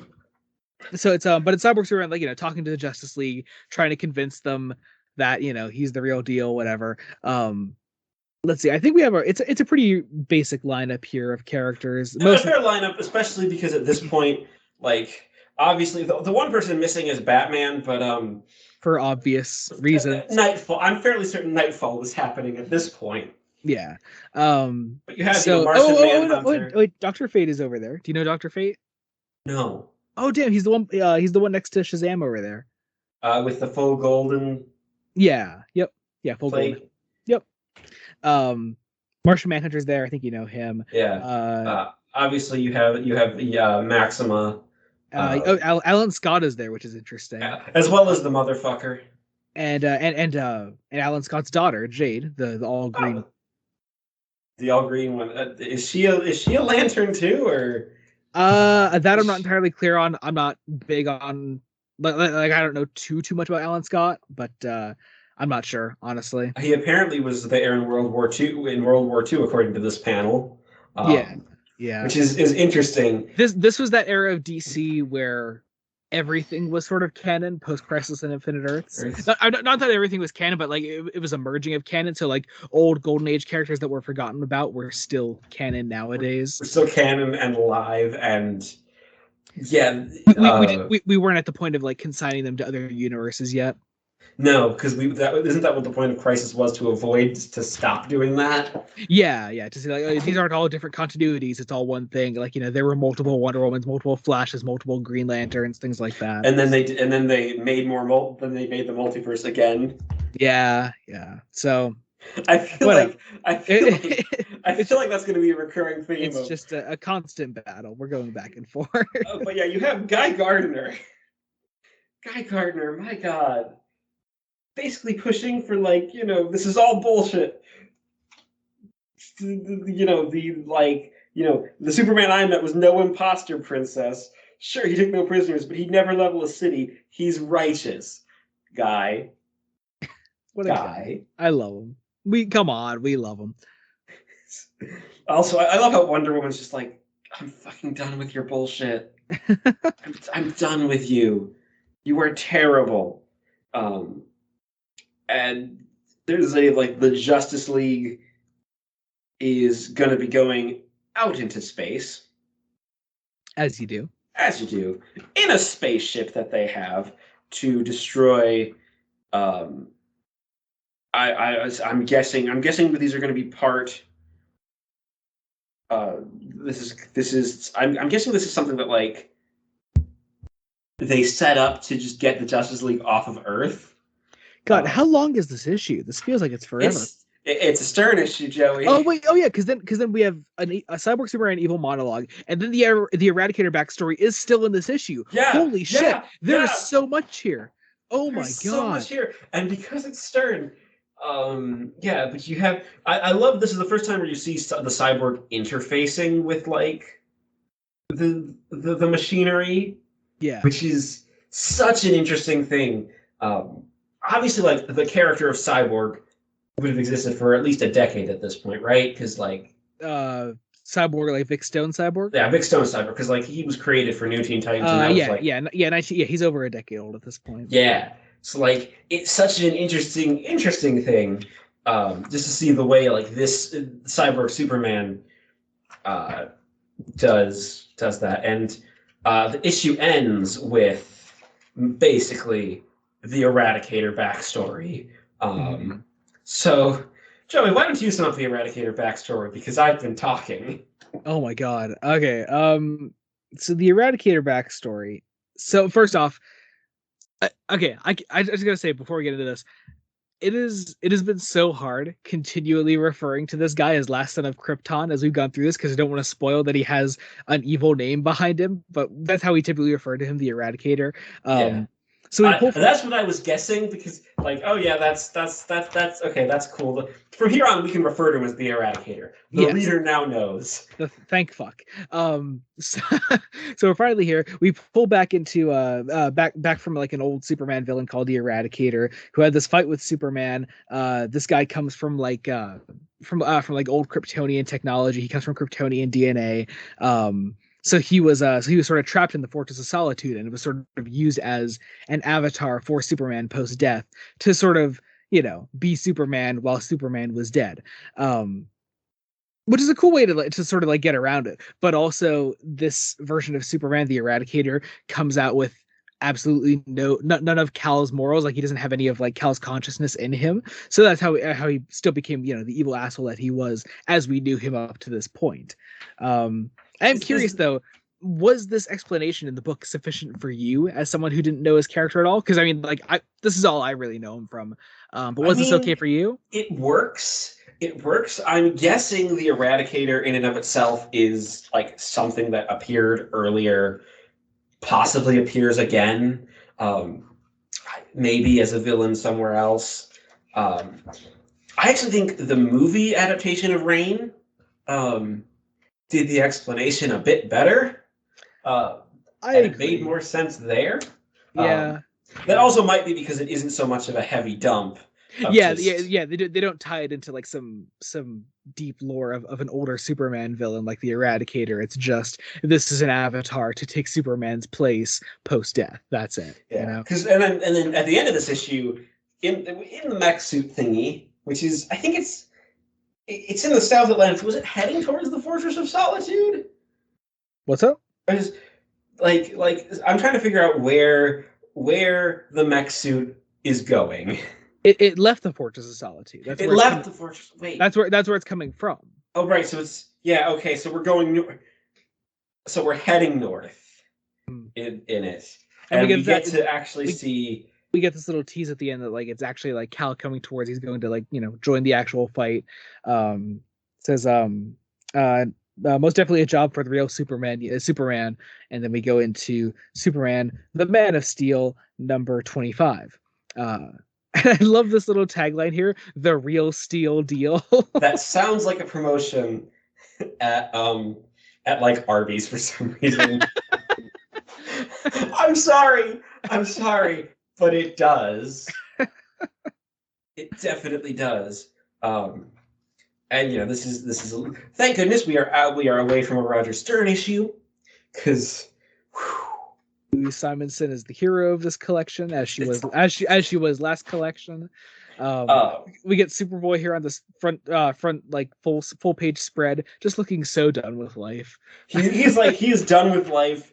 He is not enjoying his time, and this issue is called The Return. Um, so yeah, I think it's at this point is if I were DC editor in charge in 2016 in charge of republishing the Death and Return of Superman, this is where Return would start. I don't know. I feel like I would start it with the destruction of Coast City personally. Like that's where I would Uh, begin it, because that's where the rest of like this main plot takes place. Like those first like 3 issues could be part of Reign. okay, I might be tempted to end Reign with the destruction of Coast City as a cliffhanger to be like, Ooh, have it end with Mongol bowing to Cyborg. Ooh, that'd be a good way to end yeah, that it's collection. a well, it would be a good way to end and be Because like, like because that's the only issue that I have with the Rain collection is that it doesn't have quite as good a cliffhanger ending as Funeral, because Funeral has that fantastic cliffhanger of the grave being the empty. one that shouldn't work because we've already had the Clark's grave being robbed But once. but but somehow it works even better than the first grave Robin. Yeah. But yeah, we start here again. I love the way like just the panels with Lex are used because let's be honest, like Lex Luthor is a villain, but again, as we've said so many times, he doesn't want to see the world destroyed. Yeah, Like there is genuine concern of holy shit, an entire city just got wiped out off the face of the earth. Like he's still a human being, and he. I don't want to say he cares for the people, but he still like understands the gravity of that much death. yeah. Uh, because you have Steele questioning the narrative of the cyborg, um, Mhm. uh, and we go over with some recap, and he's just fighting some street crime Yeah, as you do. I before before we see the cyborg, the cyborg Superman and Mongol having their recap, and the first real event is Superboy somehow breaking free. Yeah, are they like actually clear on how that happens? I think the idea is because he's an imperfect clone, he doesn't quite know what his powers are. I guess, yeah, because the way that Superboy like describes it in his head is he got really scared and freaked, and they were straight and blew apart. So like, Yeah, is it just like his anger that sort of blew it apart? Like I guess that's it, maybe, or maybe just his powers are more unstable because he's a clone. So maybe maybe that could because be it. he's trying to get out because he realizes, oh shit, this cyborg has tricked the world. So he's and it's the first time where you really get into his head Uh and huh. you get that sort of emotional center that he realizes he's like him admitting he's a clone first thing wasn't just a one-off, like no, he's not Superman. Hmm. It's all been for show. um it's because he's like, right, he's heading towards Metropolis, and we cut to Over Lois Lane making one of the worst decisions that she has made. with Like, fucking Jeb. But also we get this really important bit here where another Cyborg Superman after school PSA. Um he's talking about Superboy here, and he mentions he is now dangerous. Do not believe his tales nor aid him in his efforts. As a boy, I use my powers for good, but the powers of my clone have been turned to evil. I think we got this bit earlier where oh wait, no, he's talking about wait, hang on. Oh yeah. So Cyborg Superman is like talking about like his powers as a boy, and Lois is sort of like catching on to that like that is not at all what Clark's actual like backstory was. yeah, like because what isn't it generally like Clark Kent's in most continuities, his powers Well, developed like his powers developed slowly, and he didn't like actually like start using them properly until he was like out of high school already. at least a teenager. Yeah, Um, yeah. and Jed telling her you're still brooding. I'm just like, can someone punch this guy, please? And then she fucking kisses him, no less. Yeah. Like, Again, worst decision of your life, Lois. Um, and she has another moment of thinking Clark is back. Oh wait, it's a bird. yeah, Um, and then Jimmy Olsen, aka one of the best characters in this entire arc, thinks what the audience is thinking. Roses from that loser Jeb. Ha, Lois didn't even notice. Good. Serves the creep right. fucking love it. He's so good. Um, And Lois is like, you know what? Lois comes to her senses and is like, no, I'm being manipulated. She bursts into Perry's office, demands the assignment to go to Coast City and figuring out what the hell's going on. And Perry's like, no, no, you're not going to go kill yourself, Lois, because Superman's not there to save you. Uh, and she's like, Superman never pulled me out of anything I couldn't have pulled out. I couldn't have pulled out of myself. Face it, Perry, you can't stop me, which, good for her. she needs this. Yeah. Uh, Supergirl asked to like sort of like go over to Coast City and help with the fight there. I really like the art there of Supergirl flying in. That's just really nice. it's really nice. It's a really good sort of way to make this natural border and like play with the panel structure of the page. Yeah, it's really nice. More Superman purple mech just stomping through the water. He's still underwater. Yeah. And that Lex has been monitoring, and they're trying to blow up. Because nobody knows what's inside the mech yet. And I think the genuine fear is, what if this is another Doomsday? Yeah, because this is the same way that Doomsday came into this world, just sort of like stomping through anything he could. Yeah, in a sort of containment suit, like not quite armored. I kind of would have liked if the story actually played around with it. Like if we didn't know it was already Clark, I think that'd be really cool to play. Yeah. But whatever. Anyway, so the mech surfaces as Lois is talking to Steel. Supergirl arrives to fight the mech. Obviously, to no avail. You need many things to take on the actual Superman. Despite and Lois is leaving to go to Coast City. Despite Lex trying to stop her from going, Supergirl has been like slowly becoming her own person throughout. Yeah, this. I really love Supergirl's arc in this book in particular. I really like this. And like Lois ends up talking to her. Like Lois finds her. Lois gets her helicopter, I think, to land. Lois is the one flying the helicopter, right? I believe so. I wasn't expecting that, but that's a thing that like also happened in the adaptations. Yeah. And it's this, but they at least get it to fall over, like mech to fall over. Steel comes in. Superboy makes his way to Metropolis, and basically, it's damage control. Steel immediately starts to fire on Superboy, believing the cyborg. I'm so curious to see how convincing the cyborg was, because like as a reader, obviously, but also we had that big full page spread where Cyborg Superman is revealed as evil. If we didn't have that and we just had the after school PSAs from Cyborg Superman, if that was it, it's probably pretty effective, I'd say. Yeah, but Seal eventually realizes fairly quickly, because he's an intelligent character, that the cyborg's probably the one that's lying. So he puts his hammer into the suit, into the mech suit. At which point a body falls out. We say that Metropolis is going to be their next target. Superman hears this, says Metropolis. Ironically, he says over my dead body, which is so good because this is literally his dead body. And then we get, of course, the issue that where the cover of this collection comes from, Superman 81. Still says Reign of the Superman because of course it does. I think that might just be like the entire story arc's title, like. Because I think the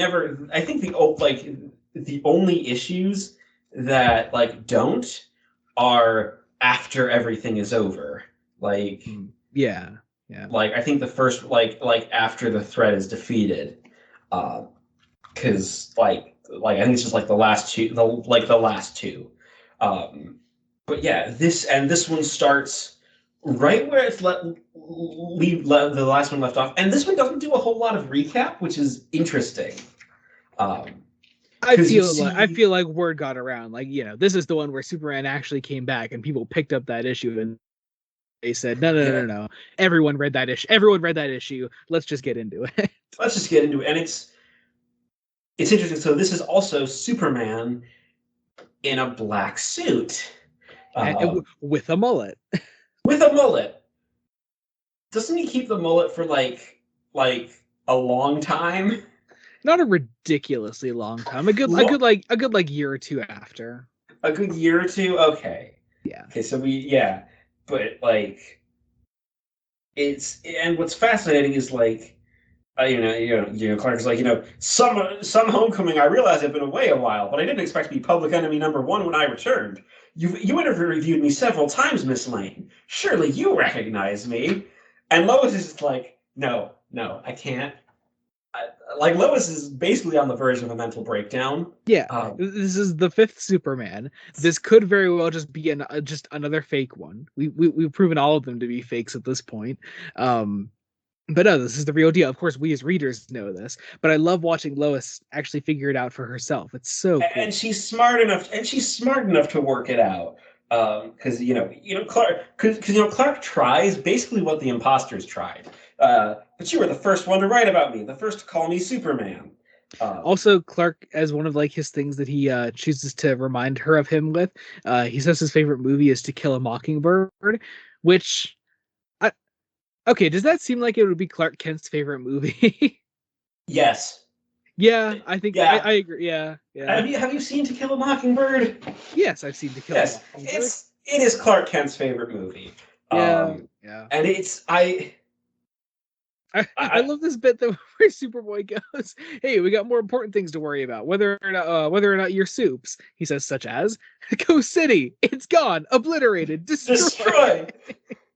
So funny. And it's like he's Superboy. Let's be honest, he's not wrong. Like it's fair to be totally concerned, because we get we also see like the monstrosity that's being built in its place, which is very 90s.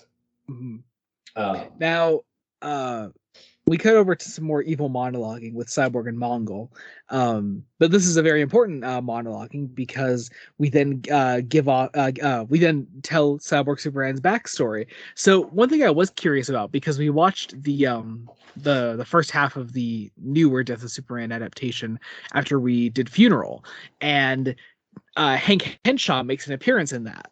Yes. I was curious if you put that together at all. When you watched that. I had some suspicions. Okay. But I also suspected that could be something they were doing just for that, because I knew that adaptation was in its own continuity with the other animated movies. Yeah, if it was just something to be like, oh yeah, here's the threat of doomsday, here's the giant fucking asteroid coming. Or even if they were going to make him the cyborg, and that not necessarily be who it was in the comics, because that's very much a possible thing to do. Yeah. Like.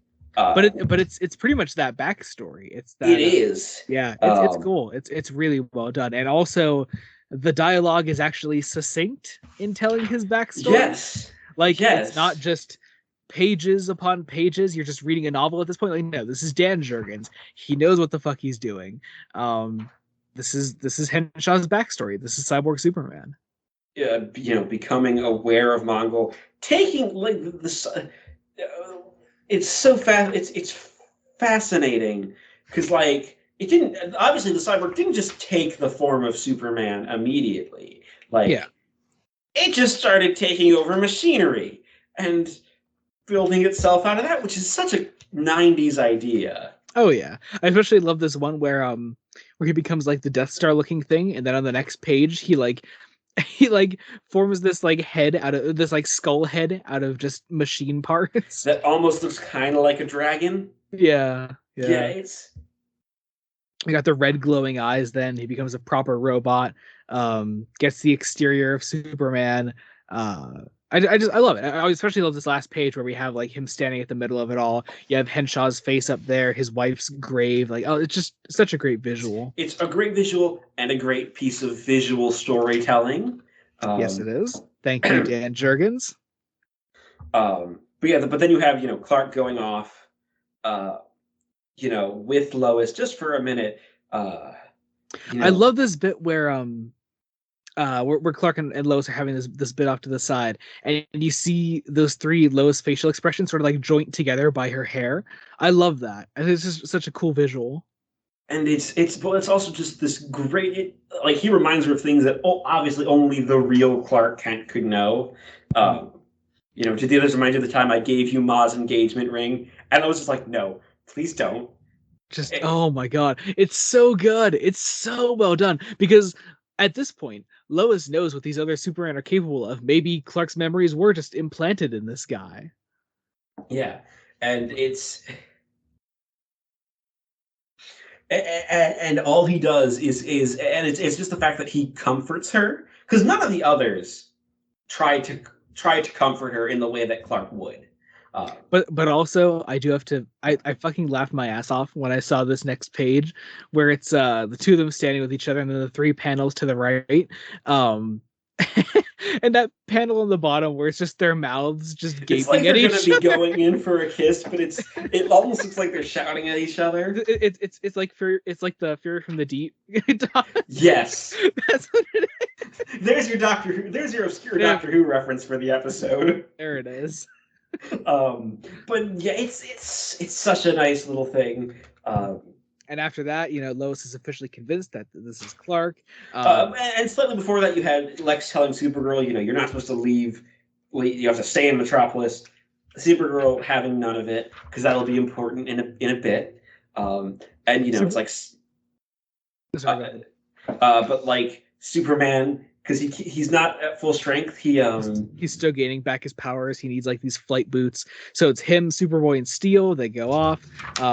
Steel still isn't entirely convinced that this is the real Superman, which is kind of fair. I mean, it's also like he's wearing all black. Like that's generally coding for this person is a villain. But I think that's also I love that, like, that's the point of it in the character designs, that like it looks like a naturally evil design, in the same way that Cyborg Superman is a naturally evil design, and they convinced us of him being, at least for a time, a genuinely good person. A genuinely good person. Mm-hmm. But here's Superman, someone that we as readers know is definitely good. But we just went through the same thing with Cyborg Superman, and look where that got us. Again, utterly baffling that they didn't include it in the theatrical cut of Justice League. Like, yeah, because the black suit is such an important part of him coming back. Like he can't just come back in the regular Superman suit. You absolutely need this. Yeah, well, because it also, the whole idea is that it's a suit meant to help him while recovering. Yeah.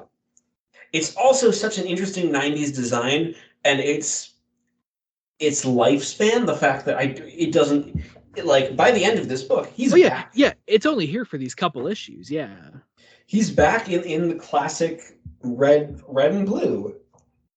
What? Which is did you say white? I was gonna say red, white, and blue. I said red and blue. You said red, white, and blue. Did I? Did white slip out? You did say white. Yeah, red, yellow, and blue. Red, yellow. Look. I love the tagline for Adventures 504. Then the Superman Revenge Squad.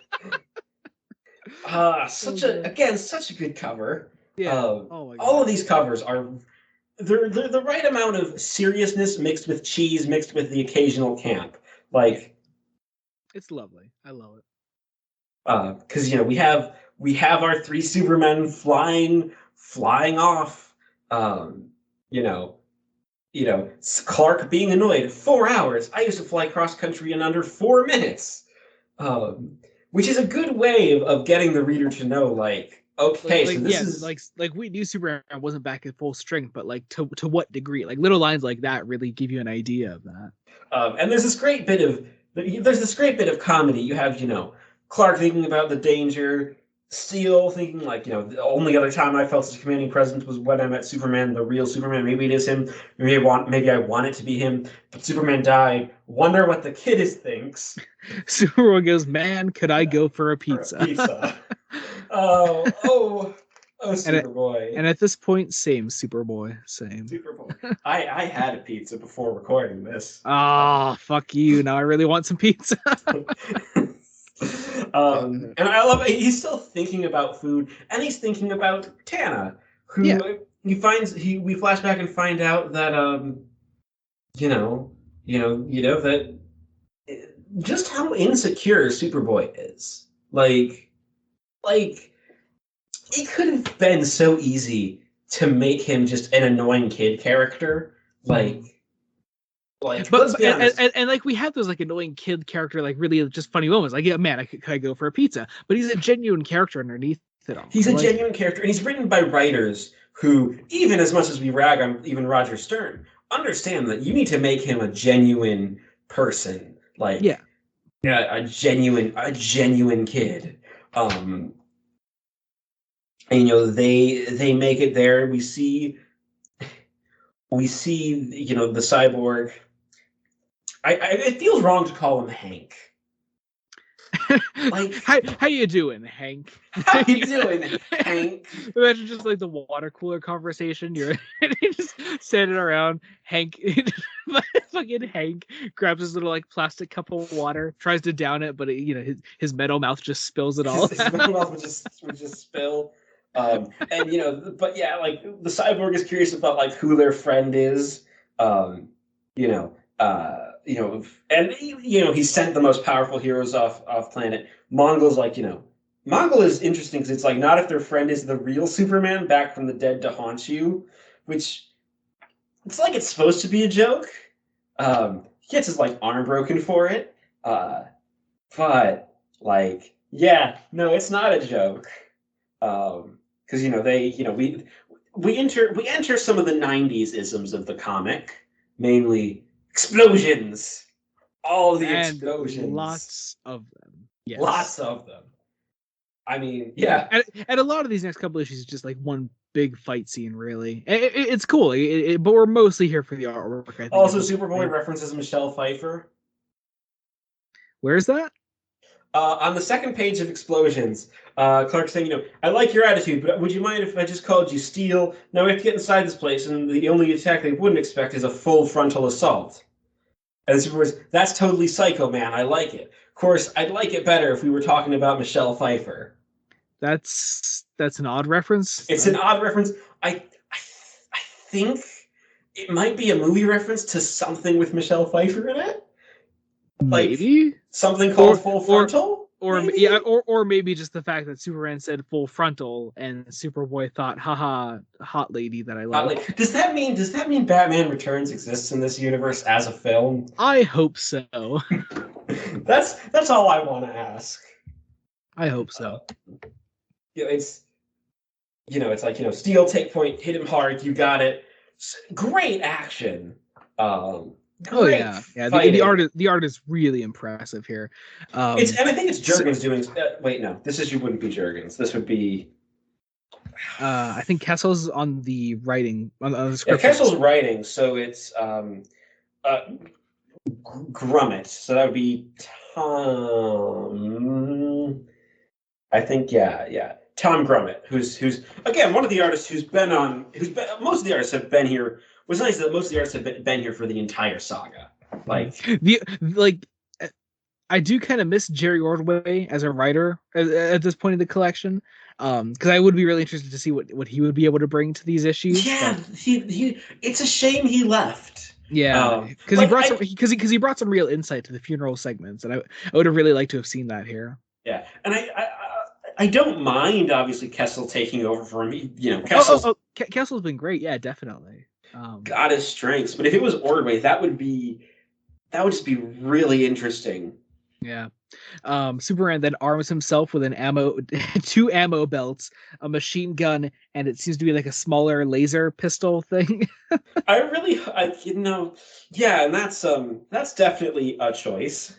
Yeah, yeah. This is it. This is the 90s. This is the 90s. Here we are. This is the thing that inspired all these other edgy 90s comic arcs. People saw Superman in a black suit with an ammo belt and machine gun and they mistakenly thought that was somehow had more importance than it did. Yeah, they thought it was more indicative of the larger story than it actually was. Like, it's just a cool little visual here in the middle. It's a cool visual for this one very specific circumstance, trying to show that he needs outside tools to defeat the foe because he's, you know, not at full strength. Yeah. It's not some great, Superman now uses guns and stuff. Yeah, no, that's not it at all. Anyway, we had a couple news broadcasts here. Lois just channel surfing. Some Cult of Superman people. Rex Leach is here. Rex Leach is here. Again, wait, hang on. Bringing up that stupid fucking trademark. This is cool though. Jack Ryder is here, who you just met for the first time in Batman the Animated Oh, is Series. that? Oh, that is who the first guy is. That's the Creeper. That's the Creed. That's oh. Yeah. Obviously that he's it's not probably like the same backstory necessarily as the new Batman No, Adventures. not the same thing, but just cool that you know the character now. That's Yeah, um, interesting character. And yeah, it's like the Supermen are trying to break through the door, and they go in and see a nuclear warhead. as you do. As you do. Again, showing the stakes. Kind of interesting because this is post Cold War, basically. Yeah, yeah, So like, it's not written in a. It's more just shorthand for entire world can be destroyed, yeah. and not let's examine the tensions and terror, which again is interesting. And what happens is, we have a nice fight on the catwalk, kind of evoking Star Wars a little bit there. Oh, Um, yeah, oh, definitely. definitely. The cyborg launching the fucking missile, um, Superboy and holding on to it, which Superboy. leads to these This great stakes for the end of this issue. Like it's great really stakes. cool. Superboy. This is Superboy's moment where I think he's really proving to himself who he is. Yeah, Uh, yeah. like he knows he has a power to disassemble the missile because he did it with his restraints. Doesn't know how it Which works. which like at this point, like this is the point of the story where like you could really see like why we needed Reign of the Superman to happen, like why we needed these four characters and what role they all have to play in the story. It's so nice. It's so It's nice to see very like nice, yeah. and It's very satisfying to see like how it all comes together. he Superboy Superboy is just going at it while Steel and Clark. It's like you know they realize they can't go after it. They have to trust him. Um, it's like they're gonna jump down the silo with Steel's great line. This silo's deep. Looks like it goes straight to hell. Meanwhile, Superboy is holding onto the missile. It's going straight towards Metropolis. He stops it just as it's about to hit the Daily Planet Which and is redirects such a it. great image. I love I that. love I love the way the explosions are drawn. You have Tanner reporting on it at the same time. Perry's talking about it with the whole Daily Bugle. Oh my God, Daily Planet You've been crew. reading Spider-Man. I have been reading Spider-Man recently. And you have Lois. Perry's like, what, the kid? As a quick plug, go follow my Twitter. I'm doing a Marvel thread as I'm reading Marvel stuff. So I don't think he got away, Perry. Um, and we take a genuine minute on this last page to just let that sink in. Tana breaks down on air. It's like, he was my friend. yeah. Oh And my then God. you have the cameraman who's just like her network. It's not the Daily Planet. I think it's like what, GBS or something. Yeah, GBS. Yeah, yep. You're getting this back at the station. These ratings will go through the roof on My a black panel. God. And that is kind of And then chilling.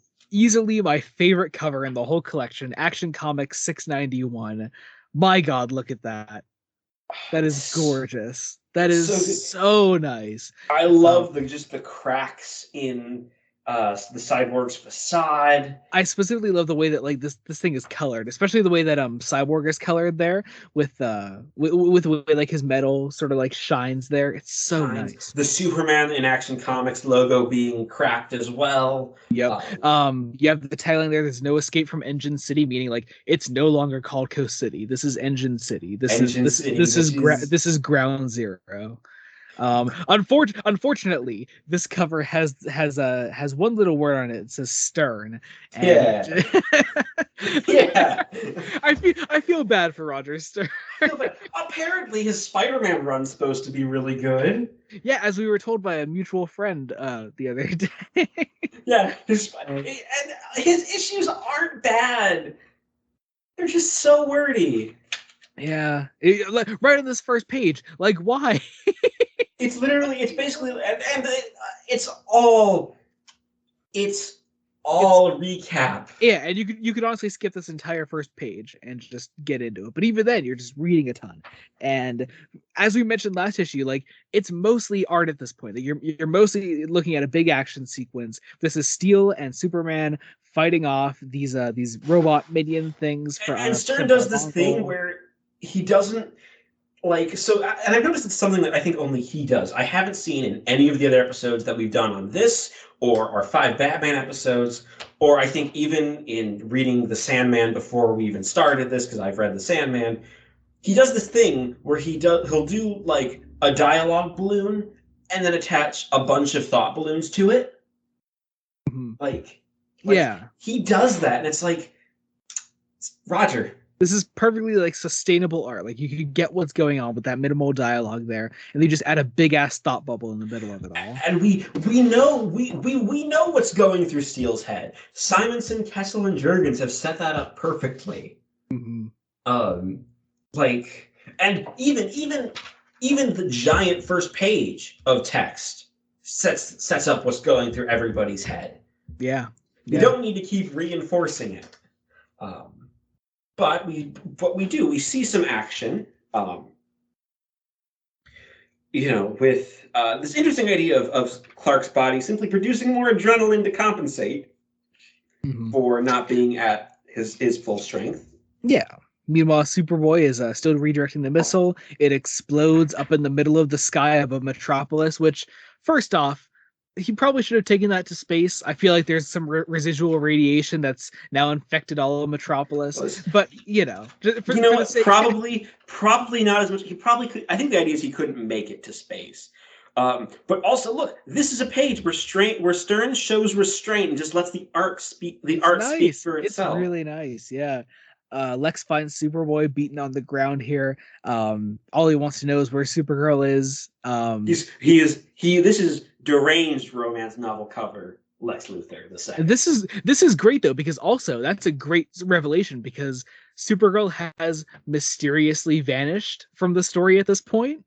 Yeah, and it's not something you necessarily notice. Yeah, either. You're not even like thinking about it. You're like, oh, yeah, she'd probably stay with Lex, but Lex is asking where Supergirl is, and she has just vanished from the plot, which puts the reader as you're like, oh shit, so she's probably with them, but how? But how? Where? And you have Superboy basically like, they're gonna need help. I gotta get back and help them. And he, tries to fly, but he just face palms into the dirt. He face palms. Yeah. You say he face palms into the dirt. Yeah. What role does his palm have to play in his face? Look at where his other arm is. Look at where his other arm is. You're stretching there. You're really stretching there. Fine. Face plants into the dirt. There. Thank you. There. And it's brutal. Like, it breaks again. A nice little touch of the artwork is the dirt breaking out of the panel at the bottom just a little bit. Yeah. Meanwhile, Cyborg Superman and Mongol have their evil villain monologues.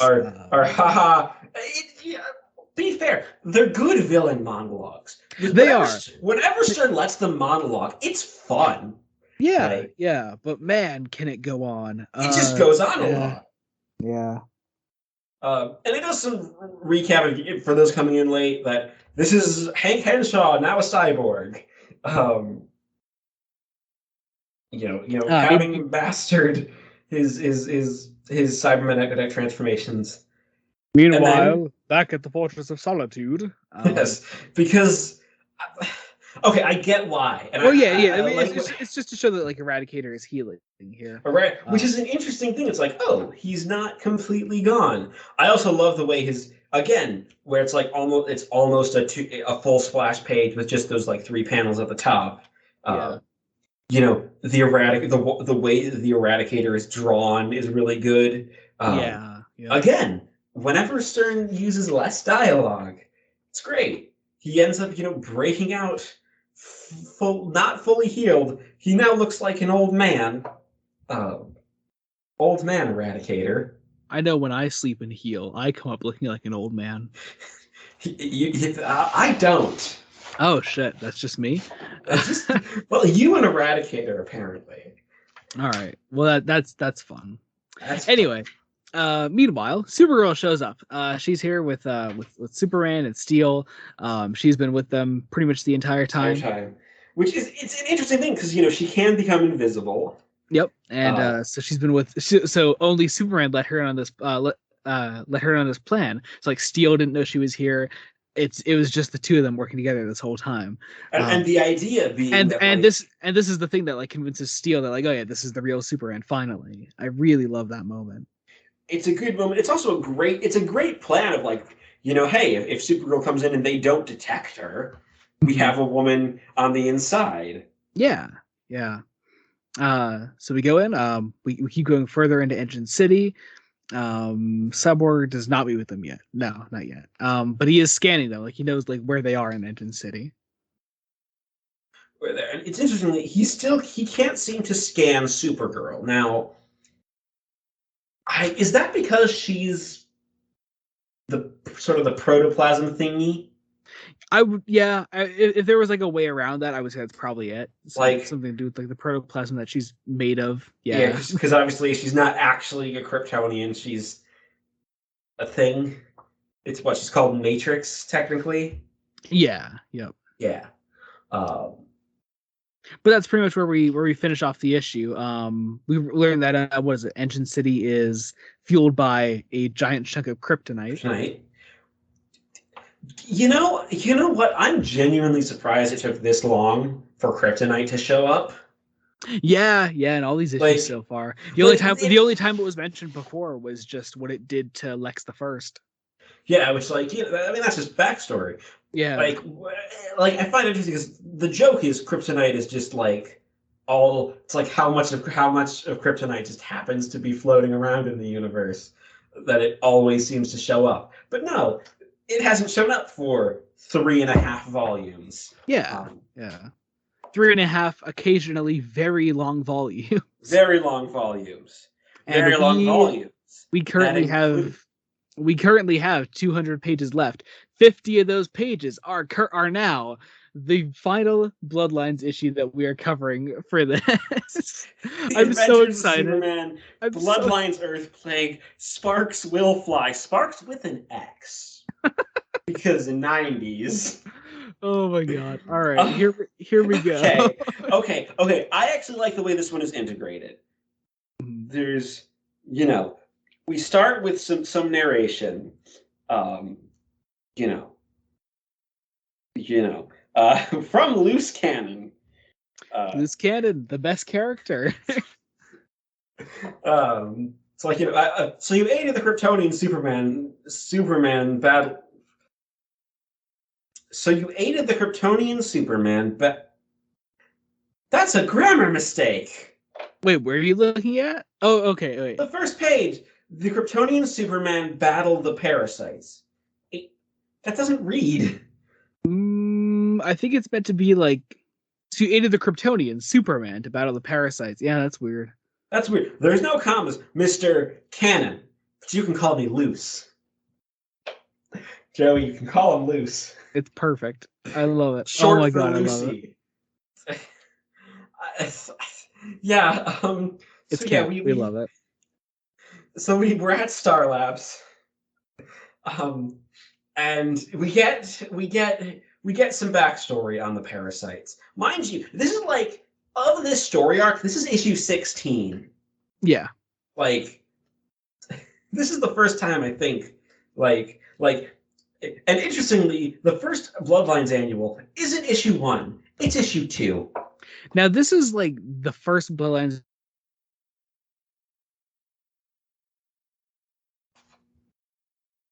segment here with this precinct, or it's a precinct, right? Yeah, it's a precinct here. Sort of like old, beaten down police precinct that is what being sold off, right? Sold off. Basically sold off to our 7 aliens. These guys are led in here to just be eaten. Okay. Meanwhile, Superboy wakes up in a hospital bed then. Yeah, okay, we do need to talk about some of the names of these aliens, because we get their names. Oh, okay. We have Predator, I think he's the blue one. You have Glonth, as we know. Oh, we have Gamir. Gamir. Gamir? Yes. Yeah, Gamir. And you know they're going to suck Metropolis dry. Yes, they will. And Superboy wakes up in the hospital. And I really like him out of his mind on drugs. Like, he's out of his mind on drugs. Yep.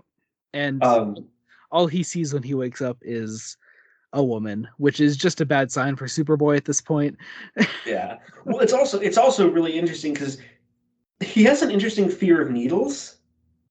Yeah, I like that. It's just a cool little like extra character trait to add there. I like and that. I imagine the idea is because he's a clone. Like, yeah, yep.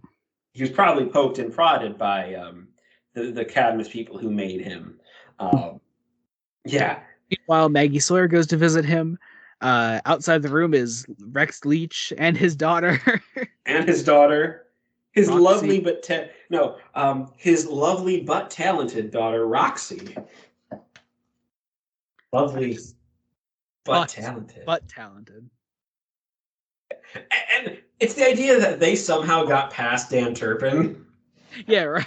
Like, what did they do to get past Dan Turpin? Because Dan Turpin would just punch them in the face. Yeah. But I mean, it's Rex Leach. I feel like Rex Leach can somehow do whatever he wants. Yeah, like he also kind of looks like Danny DeVito. If I were casting Rex Leach as a live action character, Danny DeVito. He better be. Even if you were voice casting him, Danny DeVito. just he's Danny DeVito. Yeah. But evil. and not the Penguin. I love, he says, why ever for, Inspector? Something to do with all those bodies recently found murdered to death? Murdered to death. Murdered to death. Sparkling dialogue. We have to stop trying to describe these issues. Yes, we don't. We need to describe This them. is the last time we have to do it, though. It's the last, until your plea through to DC Comics. Yes. Until my plea actually gets through. This is what we have to deal with for now. Yeah, but it's this great idea of him standing up for himself because of him being injured. Like, he's not going to, see, I've been getting a crash course in Superman 101, and jackets and cartoon shows and ravioli and peanut butter are one thing, but putting people in danger within arm's reach of known killers, Superman doesn't do that. I love this bit. Yeah. Like it is so good. Such a shame that it's just in a Bloodlines annual. Yeah. Because, but with that, Dan Turpin shows up. I imagine he punches their face. With any luck. Any luck. Then we catch up with this father and daughter here on the road. So here's okay. I don't know if this man, this big burly lumberjack man. Oh no, sorry, wait. This is her uncle, Her uncle, right, uncle and niece. I don't know if he's supposed to be one of the new superheroes that got turned by aliens. Aliens. See, this is why we need to read all the Bloodlines issues. No, we don't. Bonus episode, Bloodlines issues. Let's do it. Come on. See, with how long these issues are, with 25 issues total. Oh my god. Could you imagine how fucking long that episode would be? It would be such a long episode. You know what? We would probably want to do 4 episodes. 3 on the splitting the annuals up into 3 mini series, and then a final episode on the 2-part finale. Nah, just do it all in one. But yeah. So we find out that this kid is coming to Metropolis to try to get superpowers. As you do. She's like 9. No, she's drawn like she's 9, but I think she's also supposed to be like a teenager. But she gets attacked because Metropolis. She gets attacked, and then her dad turns into the Uncle. Beast from Beauty. Oh, sorry, Uncle gets turned into the Beast from Beauty. Into a werewolf. Yeah. What is it with these annuals and werewolves? And then he's not a werewolf anymore, and he's naked. And he's naked because Someone's horny. Yeah, but in front of his niece, I don't know if we Yeah, want. no, like I don't know if we want to draw the horny. Also, it's implied that he's done this in front of her before. Yeah, Because she's like, just put your clothes on, you idiot. I don't know. Moving on. But yeah, it's like they want to become. They walk past the dilapidated precinct, where one of them, I don't know which one this is. I don't know. I got nothing. I don't know. We're opening the old station house to feed the hungry brother. 7:00 tonight. What the fuck is he wearing? I don't know. It is. That is not something that, like, if I saw that for someone dressed like that, and he says, "Bring your friends. The more, the merrier." I would just be like, yeah, okay, walking the other way, and not looking back. Anyway, Superboy's flying around. He makes his way inside the Ace of Clubs. Right. Where we meet with a character that has been severely lacking in this volume. Lacking. I actually was very happy when this happened. Also, can we just say I love his disguise of a trench coat? He's just a child in a trench coat. Yeah. So Bibbo's here. Crypto catches on to Superboy's disguise, starts pulling on the trench coat. It's like, got some ID, kid? I love he's like, ID? Oh, I don't need ID. See, I'm a deputy for the Metropolis Police, and a deputy, huh? So let's see your badge. They didn't give it to me yet. Nice try, kid. No hard feelings. Come back when you're legal age, and old Bibble will buy you one on a house. A house. Bibble Lebowski, the best character. He is so damn good. He's so good, and he just kicks the kid out, and you know what? It's nice. But see, ever since I watched the newer Death of Superman animated adaptations, my voice for Bibbo in my head keeps going back and forth from the guy from animated series who's just really funny, and then the legitimately moving performance from Charles Halford. Yeah, the legitimately moving performance. Like, oh, I love Charles Halford. I know you haven't like really seen him or anything else, but he plays one of the main characters on the Constantine TV series with Matt Ryan. And he's I'm sure I'll watch that when we cover he's so good in that. So good in that. Anyway, moving on. Again, Precinct. Who's here? Who is this? This is the name's Rains, Mr. Preeter. Yes. Toby Rains from the Metropolis Star, as I mentioned twice already. I think they want this to be. I think here's what happened. They wanted it to be Lois, but Lois is busy right now. She's very busy right now. Also, does Jeb show up anymore in this collection? I don't know. I don't think he does. Maybe once. I thought I remember him getting slapped, but I might have just made that up in my head because I wanted it to happen. just a headcanon. I think everyone wants to get slapped. Good ignorance. I have always felt it should be one of the cardinal sins because this is deep. This is deep. But yeah, it's like, they're obviously talking about eating the guests. Yeah. They don't even really like try to hide it. It's just like, yeah, we're just gonna fucking eat you. And reporter lady goes to the back, where she's attacked by another blood-sucking evil monster. I think this one's Preeter. I think this is the dude she's talking to. Maybe. Okay, the fact that you're even taking the time to try to learn their names shows that you just want to cover all 25 of these issues. I don't. I just think this is hilarious. But yeah, and you have you have Uncle Werewolf and niece Death Wish, because she's basically got a death wish. Let's be honest. Yeah. And as with everyone in these Bloodlines annuals, boy will she get it. Will she get it? Like, yeah, I mean, it's, and she's searching them out to try to become a superhero. Like, and she when faced with it, she changes her mind. Her werewolf uncle comes in to save her. Fights the evil blood-sucking monster. The blood-sucking monster takes the girl, and it actually gets her. It gets her, and But as with all of them, I mean, she dies and then she gets her powers.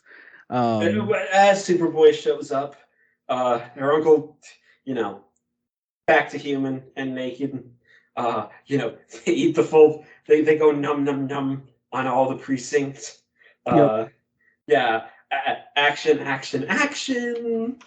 That's all it is. Explosions. Oh God! Naked uncle on top of dead On top girl. of her. Yeah. Oh God! Oh, Oh, oh. and nobody says anything about this. No one says anything about this. And then they try to defibrillate her, and then she just turns into Electric Lady. So what's really interesting about this predates the creation of an original character for Superman the Animated Series This called predates Livewire. Oh, do you know? Oh, that's right. You do know Yeah, Livewire. because she was in the episode of New Batman Adventures. She's in Batman. Yeah. Yeah. So she's an original character for Superman the Animated Series, but this predates that. And honestly, I wouldn't be surprised if the influence is there. The influence is there. Luckily, as far as I can tell, this isn't Livewire, and there not Werewolf Uncle who gets naked in front of her. No. She has a very, very different backstory And a very different personality, if anything's to be believed. Electricity puns, action, action, action. Yeah. God. That's all this is. It's action. Electric Lady and Superboy, they fight off the evil blood monsters. I think they're kind of into each other, right? Yeah, that's it. Yeah. Because they kiss, and Superboy gets electric shocked. As you do. And building collapses. Uncle sees electric niece lady. She goes to hit on Superboy, but he's too busy going to save the world, and that's about it. Yeah, that's about it. Also the also epilogue for the rest of Bloodlines that we're definitely reading. Something to do with chemicals. Yes, and and they will make the planet tremble. Yes. Anyway, yes. Man of Steel number 26. Love the cover of this one. Back to the important stuff. Yes. Engine City Assault, Men of Steel. Love the opening page of this one. With I swear the gun has gotten bigger in Superman's hand. I mean, it's a Bogdanove drawn issue. Yeah. He seems to make things bigger.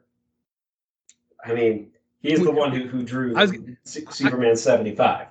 Yeah. I mean, I was also gonna say, he I think was the first one to draw White Rabbit. So. Oh right, yeah. I think yeah. Well, I think he did all the Simonson issues, right? Right. Yeah. Well, I don't think I think he also did some Jurgens issue when Jurgens didn't do the art himself, because that would happen. Yeah. But yeah, you have we're back in things happening in this, Engine City, where Superman and Steel, are trying, their plan is, okay, we're going to trash the power station, and then we're confronting the Cyborg and Mongol. Also, Mongol is referred to as a sidekick.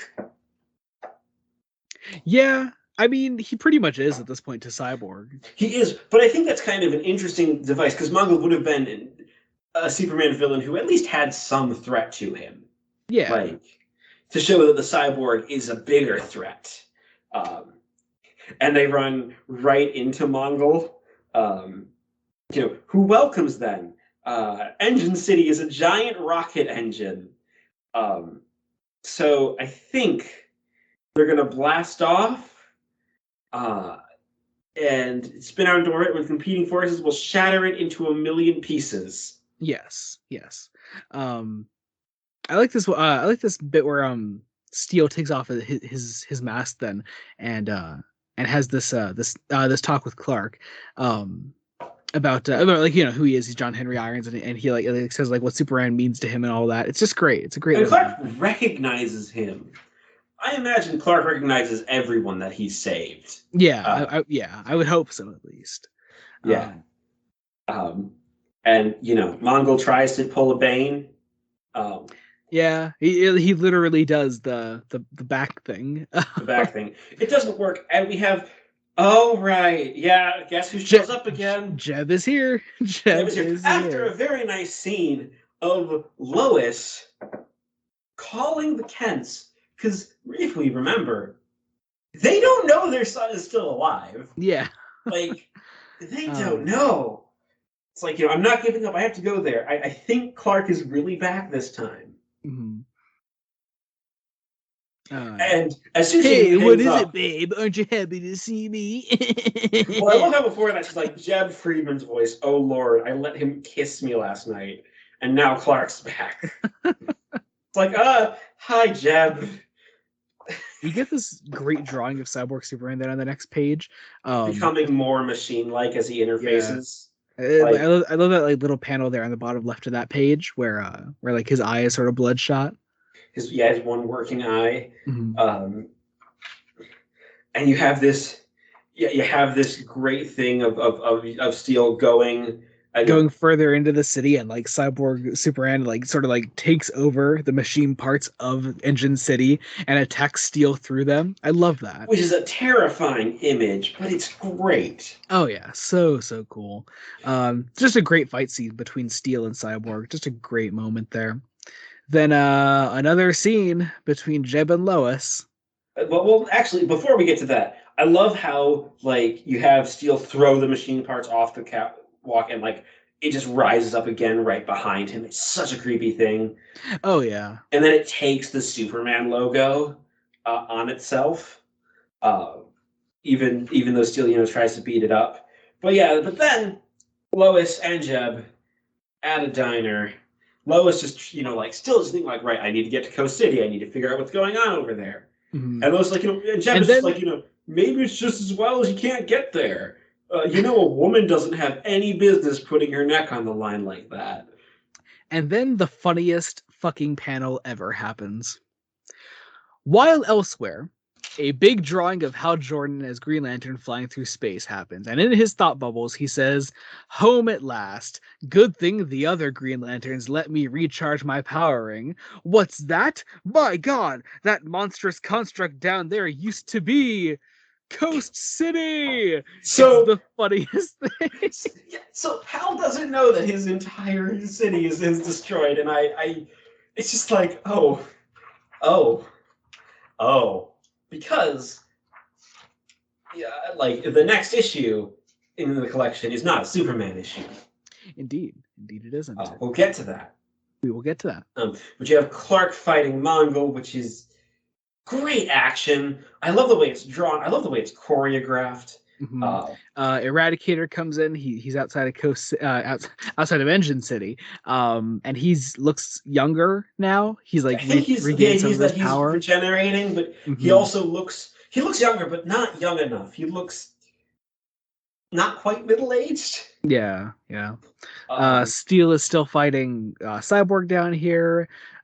Hits him with the giant hammer. It's great. a bunch Um, of times, a and he's bunch. basically trying to use it to shut things down his own end. It almost works. Mm-hmm. There is an explosion in the power station, and Cyborg gets a reaction of cursed net Mhm. because You at least like this great little cliffhanger here. You have this like on one hand we're winning because Cyborg's plan is being taken out, but at the same time Mongol is kicking Superman's ass. So it's this great parallel between the two it's as straight we parallel. really And show. we've already seen Superman die once in this story arc. We don't need to see it happen again. No, we really don't. So Green Lantern 46 is next. You're taking this story. I You, am. oh no, you're taking the little behind the scenes story that we Yeah, had. this is written by Gerard Jones, and trigger warning: Gerard Jones is in fact a pedophile. He's currently in prison for possession of child pornography. Thank God this was his penultimate issue on Green Lantern. I had to say this to you. Like, I guess it's sort of a spoiler. I don't think we'll ever. Maybe we will someday, but I don't think we'll really like delve into the immediate Green Lantern fallout of this. But basically, what immediately followed this in the Green Lantern title is Hal Jordan became Parallax, which is a big event in DC. Kyle Rayner was introduced. It was right on the cusp of all that. I imagine we'll do that eventually. Just imagine if Gerard Jones was the guy credited for that shit. That would be awful. Luckily, he was off the book, so this is just imagine if Gerard Jones is the guy that is credited with fridging as a concept. Oh right, that's early Kyle Rayner. That's Kyle Rayner. Oh right, yeah. Fun. Anyway. The issue is called Death City. Death City. We get the little tagline here because obligatory at this point. Doomsday for GL. This is your first like full-on Green Lantern story, though, isn't it? Yeah, even though it's not really a Green Lantern story. Yeah. What really is really interesting about this, though, is it is. I would say it's not really a fully essential issue, because it is one half of a story. It's what's happening for Hal Jordan while the next issue happens. Yeah. And we're sort of bringing together timelines. Obviously, there's a reason they included it. Yeah. Because it had the Reign of the Superman title on top. And let's be honest, it is kind of important to know that, like, yeah, Hal finds out that his city has been destroyed. That's like, but yeah, we start, with Superman on the ground, Hal finding his way back to Coast City with some great narration. Oh yeah, Hal is sort of just blasting his way through all these soldiers from Mongol and he's describing, and one of those corpses might be Carol's. Oh my god, so good. So good.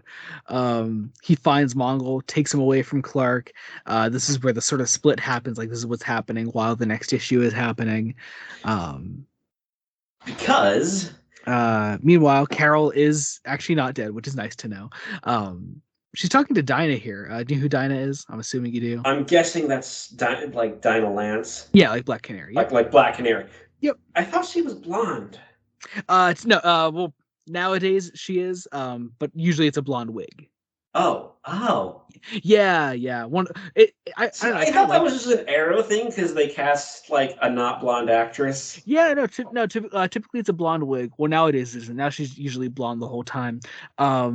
But it used to be that she wore the blonde wig as like this extra layer to her secret identity, so that like that little piece of plastic they throw over their eyes is not quite enough to conceal their identity. Yeah, you know what? It's smart thinking, honestly. It really is, yeah. Because like the domino mask does not really hide your identity all that well. No, it really doesn't. It really doesn't. Like, yeah. But yeah, we have her, and it's nice to that, and she finds out, and they're both worried. Green Lantern is fighting Mongol. I love this inner monologue here where he's talking about like the dead citizens of Coast City, saying, "I hear them screaming, avenge me, avenge me, avenge me." Also, bit of GL continuity here. Did you know that green power rings don't work on the color yellow? Yes. Okay. All right. I don't know why. I just know they get rid of that eventually. They get rid of that. Does it have something to do with like yellow being the color of? Well, yeah. Yellow is the color of fear. The idea that doesn't work on them. Eventually, when they get rid of that, they sort of retcon it as like the Guardians of the Universe saying, like being their way of like preventing the Green Lanterns from being too powerful so that they can't overthrow the Guardians, because the Guardians are really beings that are afraid of their own creations. So it's cool. It's a cool idea. We'll get into it, I swear. I'm a huge Green Lantern fan. We will get into it. I know you're a Green Lantern fan. I'm a huge Green Lantern. Yeah, we will get into it. So and it's this great idea. I mean, at least it's not so dumb as like, oh, he can't use things to attack the color yellow of Mongol. Yeah. Because like, and it's Hal is clever enough to try to break it down. Hal then I am curious. What voice did you read for Hal Jordan in your head? Nathan Fillion. Of course. See, like, he's so perfect. It's Nathan Fillion. Nathan Fillion is just Hal Jordan. He's so good. No, Nathan Fillion should always play Hal Jordan in everything. Yeah, absolutely. Even Absolutely. the live action stuff. Yeah. Yep. Please. Honestly, please. Just cast Nathan Fillion in more things. Please. Yeah. But I love that also like Nathan Fillion is just such a huge nerd and he just loves playing Green Lantern because he's just such a massive fucking He's nerd. done it in a lot of Yeah, and things. like that Nathan Fillion is like a reasonably successful actor, and he still wants to do these DC animated movies because he just loves the character. And he's a good voice. He's good at voice acting too, because Oh there's some yeah, actors who aren't. yeah. But yeah, we have essentially an I extended forget. fight scene. Did you see the Suicide Squad? He was in that too. I did not. Okay, gotcha. I'm meaning to. It's called Jacob Doesn't Have a Whole Lot of Time. Oh, fuck off! You have no time for this. Um, anyway, yeah. So I know, keep fighting Mongol. You really feel like the anger and hell here as he fights the guy that basically took his entire life away from him. And possibly Um, killed his girlfriend slash wife? girlfriend. Girlfriend. Yeah, girlfriend. Okay. Yeah. Yep. They I have. love how just the Avenge Me just keeps cropping itself back up. Oh yeah. Uh, Yep. like, he then makes himself a Green Lantern suit reflecting steels. Yep. It's Uh, cool. I like. And he takes Steel's hammer. Um, there's this cool thing that I always like that when they do that with Green Lantern's rings, like that, like he can make it like almost like a layer of armor. There's this one story in the New 52 where he like where his arm gets broken and he like makes a cast for himself out of the ring. well, he does that here. Yeah, yeah. Well, no, he does. It's just the suit of armor here, right? Or No, the oh next no, no, no, page. yeah, no, he does the sling here. He Okay, does a sling here, which, yeah, like, not the same thing as a cast, but still, it's like you can do anything with the ring. And he defeats slash possibly kills Mongol. he does not kill. I Kill. don't think. I don't think he does. Like, Mongol gets smashed in this gas and is basically out of the narrative. Yeah. Anyway, yeah, so he takes him out. Unfortunately, it's just kind of spoiled the next issue because you see Superman standing above Cyborg Superman. He's already defeated him. You get the sort of epilogue scene where Superman's back in the red and blue, and Which is a Hal meets up nice with Carol epilogue, again. yeah. Yeah. Gotta love this though. I'm sure this was a fun little moment for you in the epilogue, in the final panel, where they totally do just that serialization that you love in these older comics, where Carol just says Green Arrow and Pieface have been kidnapped, and it's And it's because of because me. of me. It's like, okay, come back and That read like Green Lantern. that had nothing to do with Yeah. any of Who this. is Pie Face? Hang on. Yeah, probably a character we shouldn't delve into too much because I'm pretty sure it was a racist thing. Oh. Oh. Yep. Yeah, that's what I thought. Yep, it's a character named Thomas, who's a close friend of Hal Jordan's, who happens to be Asian, and Oh. Oh. his nickname. Yeah. Yep. Oh. That's yep. Well, that seems terribly. Yeah. Anyway, Okay, back to but also, can we just like cringe for a moment there? That's fucking what, 93? Yeah, this is Yeah, 1993. Like, we should be come the better fuck by on. now. Come the fuck on. Anyway, Superman 82 back for good. I love this cover. I love the So cover. I want to say the I cover is love. by Jurgens, right? Oh yeah, this That's right. They have two covers for it here. yeah, they have this one, One of and then them's the next fair. page. I love them both. Yeah. Like, this is like, if I was a single issue collector at the time, I would probably try to track down both of these covers. Oh yeah, absolutely. Like, And also, we have 100 pages left. Let's go. let's go. We are in the end game Oh my here. god, we are 2 hours and 35 minutes. Yeah, and we still have to talk about the movies, and we have to talk about the movies. We do. We absolutely do. We will get there. Let's try to get through this as fast as possible. Anyway, Eradicator is here. He's inside Engine City. He is here. Superman. We have like sort of like catching up the people who are only reading Superman with like what Hal is doing here. He's off fighting Mongol. Superboy has made it back after the annual. Yep. Which is good. Good that he's back here. Jeb finally makes his exit. Jeb, wow. Did he get punched? I don't think he does. No. That's a shame. He really should get punched. And can Lois be the one to do it? Yeah, like multiple times. Full times. But yeah, you have the Cyborg still gloating that he's winning. Yeah, yeah. And in a way, I mean, he still is, he hasn't Still actually been technically stopped is. yet. Like, Steel is like his armor's totally broken. Mhm. Uh, the Cyborg shoots Superman. Um, You get a great, like, big, like, half a page panel of Superman just blasting everything in sight with his two guns. his two guns. I love this line the Cyborg gives Superman as it's cheaper to him. Let me assure you that only one of you qualifies. Welcome back to the land of the living, Superman. Know full well that you won't escape death this time.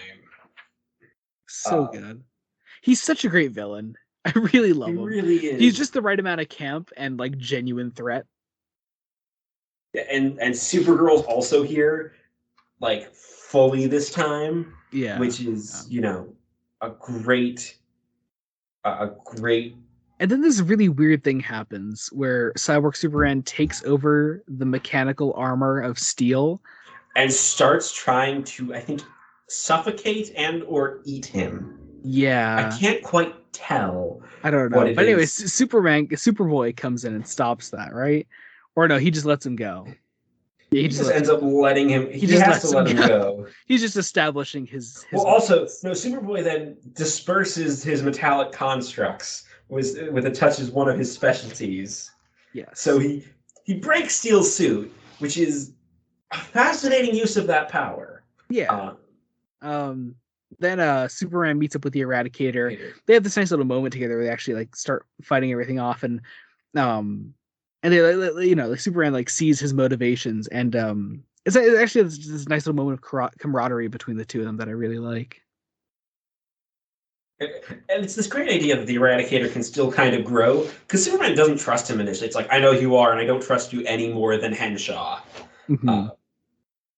And yeah, and of course Henshaw's listening because Henshaw is the city.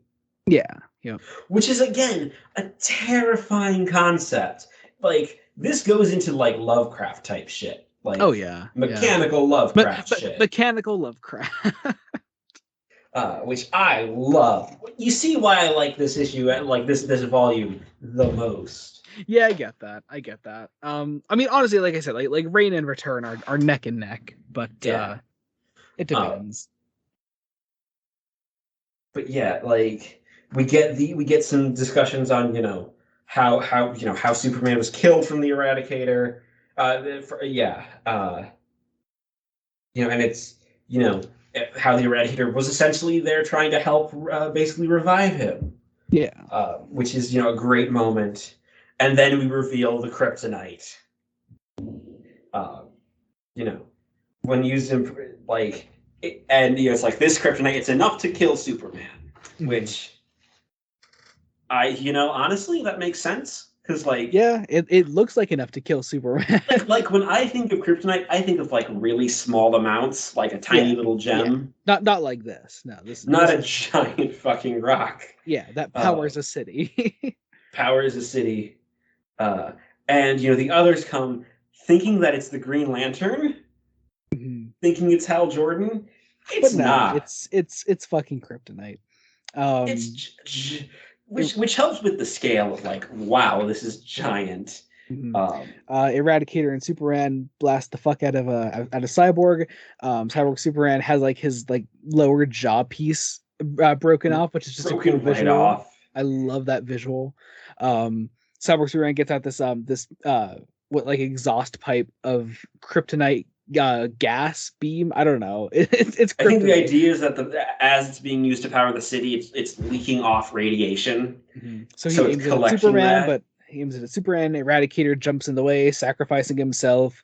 And we finally go in. We stop Cyborg, right? Yeah. Superman finally, stops him. To say he's dead, I don't think is accurate for an AI intelligence, like an AI intelligence. Yeah, but it's a great monologue when Clark saves the day.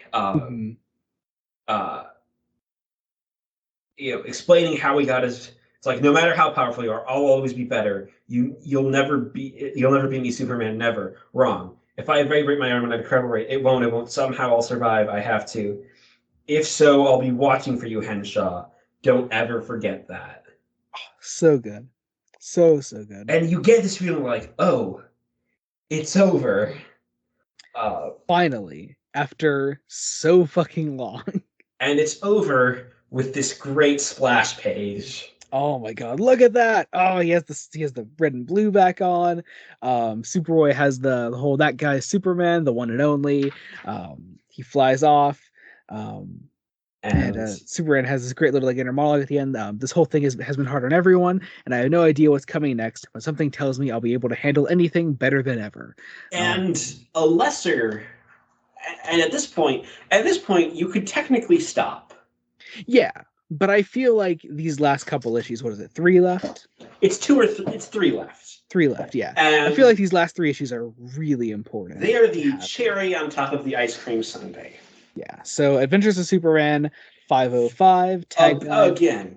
Better than ever, it says. This great beautiful cover of just Superman. Red, yellow, and blue suit Superman is back with the mullet. Over Metropolis. We don't need to talk about the mullet. I love the mullet. Come on. And the first thing we see is the oh so emotional static on the news. Lois Lane asleep at her apartment. It's like she hears a tapping at her window. What time is it? I'll kill that bird. Finally fell asleep after days of trying to find out about Coast City and worrying about Clark. And just seeing them together, and also the title being Reign of the Superman. I think that's great.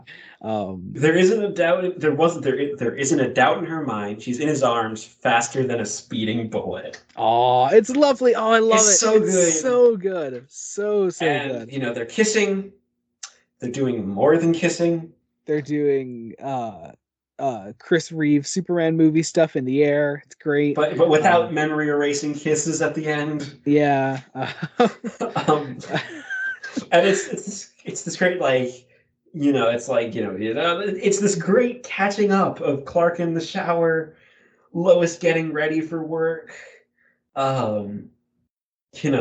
Lois explaining your dad has a near-death experience, says you're back, and boom, 4 Supermen hit Metropolis. And then we have this really funny moment where Superman says you'll be late for work. Lois says, that's all right, I'm in mourning. Clark goes, what do you mean? Oh no, everyone still thinks Clark Kent is dead. Yeah, you're still dead. Which is true. So for now, Clark just decides to go off and be Superman until they figure out what to do about Clark Kent. What the heck to do about Clark Kent? Yeah. It's like trouble. Meanwhile, everyone's sort of recuperating from the final battle of last issue. Steel, Supergirl, Superboy, they're all here. The Eradicator even is still alive. Somehow. You have this really nice moment between Superboy and Steel. Just of them shaking hands and then Supergirl kissing him. It's like, hey, you've never kissed me like that. You take it the wrong way. Bye, Steel. So I love that. And you see they're flying away from Star Labs. And then we just get this really generic scene of some guys robbing a bank and Superman stopping them. And it's just so nice to see again after so long. It's exactly what you need. Also, some cool superpowers here. They seem to phase through the walls. Clark gets their leader to phase through the safe, and he gets stuck in the safe. Mm-hmm. I love that image. And he reunites with Maggie Sawyer. He goes, congratulates Dan Turpin on his promotion. It's like he's back. We then cut over to LexCorp, where one Lex Luthor is standing in front of a window. Anonymously have Cadmus's director Westfield learn how to contact Dabney Donovan. I think he'll find a mad scientist very useful in dealing with that mutual thorn in our sides. Superboy. And Superboy talks to Tana here. Tana says that she quit GBS News. She's leaving Metropolis. This comes as a big shock to Superboy, of course. I think the implication is that they're going to go off together and have their own series. I think that's what happens. I'm not entirely sure. I know Superboy had a series spinning off of this, but I'm not sure exactly if Tana was like a main character in it. I don't know. I Um, hope so. But yeah, Superman, saves some people. at the destruction site of the Doomsday attack, where Bibbo comes in. Bibbo gives Well, Superman a big first hug. first Jimmy Olsen comes in, Superman lifts him up. lifts him up, It's so nice. Just so many nice like cathartic moments in this issue and that then Bibbo comes in, and it's so good. It's so nice. oh, I love Um, it. I love it. So meanwhile Superman hears something inside the rubble. He lifts up a bunch of it, finds these two people sort of knocked out and still alive in there since the Doomsday attack. Um you and know, he gets them out of there. At which point we have the funniest moment in this whole issue, where Superman says, Crypto saved them, Bibbo. If that dog could fly, I'd put a cape on him." And Jimmy says, "Hey, Superman, Super, maybe Clark is trapped like those kids." Superman says, "Now why didn't I?" didn't I think of that, Jimmy? So leading us into Action Comics 692, another lovely cover here. We have I will the. say this is the best Roger Stern issue of them all. I agree. I agree. This is a great Like issue. it's and It's a, who it's a disguised as simple issue, but I like it. Um, we perfectly use the shape-shifting Supergirl angle to do the whole Superman and Clark are together. We save Clark from the rubble here. Um, I love this bit where was it Cat there, right? yeah, it's Cat Grant. Yeah, Cat Grant's there. She goes to interview Superman. Um, Later on, I mean, after a bunch of interviews, of course, we have some more Well, Justice League also we here. have the important moment of a certain lawyer coming in. Yes. Oh my god. Yes. I forgot about We that have to bit. talk about this. I love Just a that minute. bit. You can't call that man Superman. The Superman trademark is held by Rex Leach Enterprises. You are to cease and desist from all usage of the name immediately. It's so Please. funny. I love it. I imagine it's like as he gets close, like just looking up at Superman. It's just like, please. Um.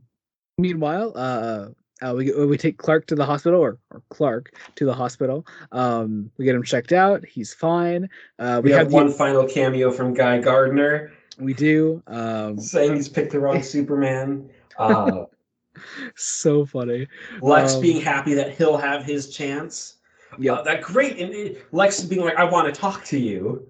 Um, you know, uh, just trying to demand like what he's done with his Supergirl. Mhm. Uh, it's like I'm hardly Supergirl's keeper, and neither are you. I really hope that in this run of Superman that gets picked up on. Oh, hang on, wait. Okay. Before we go on any further, I posted a picture of me freezing as we record this on Twitter. Antonio at Crinoid Roots on Twitter just wants me to mention him on the podcast right now, so I'm doing that. So we're Antonio doing that. Antonio is mentioned there. Antonio is mentioned. Follow at Crinoid Roots on Twitter. Well, anyway, so we don't get sidetracked. Then we get to Mr. Clark at the hospital. Yes, there You we know, go. where it's Meanwhile, I must say you're in remarkable shape for someone who's been trapped underground for a month. In well, fact, you're in better shape than most of the executives I see in the hospital's wellness program.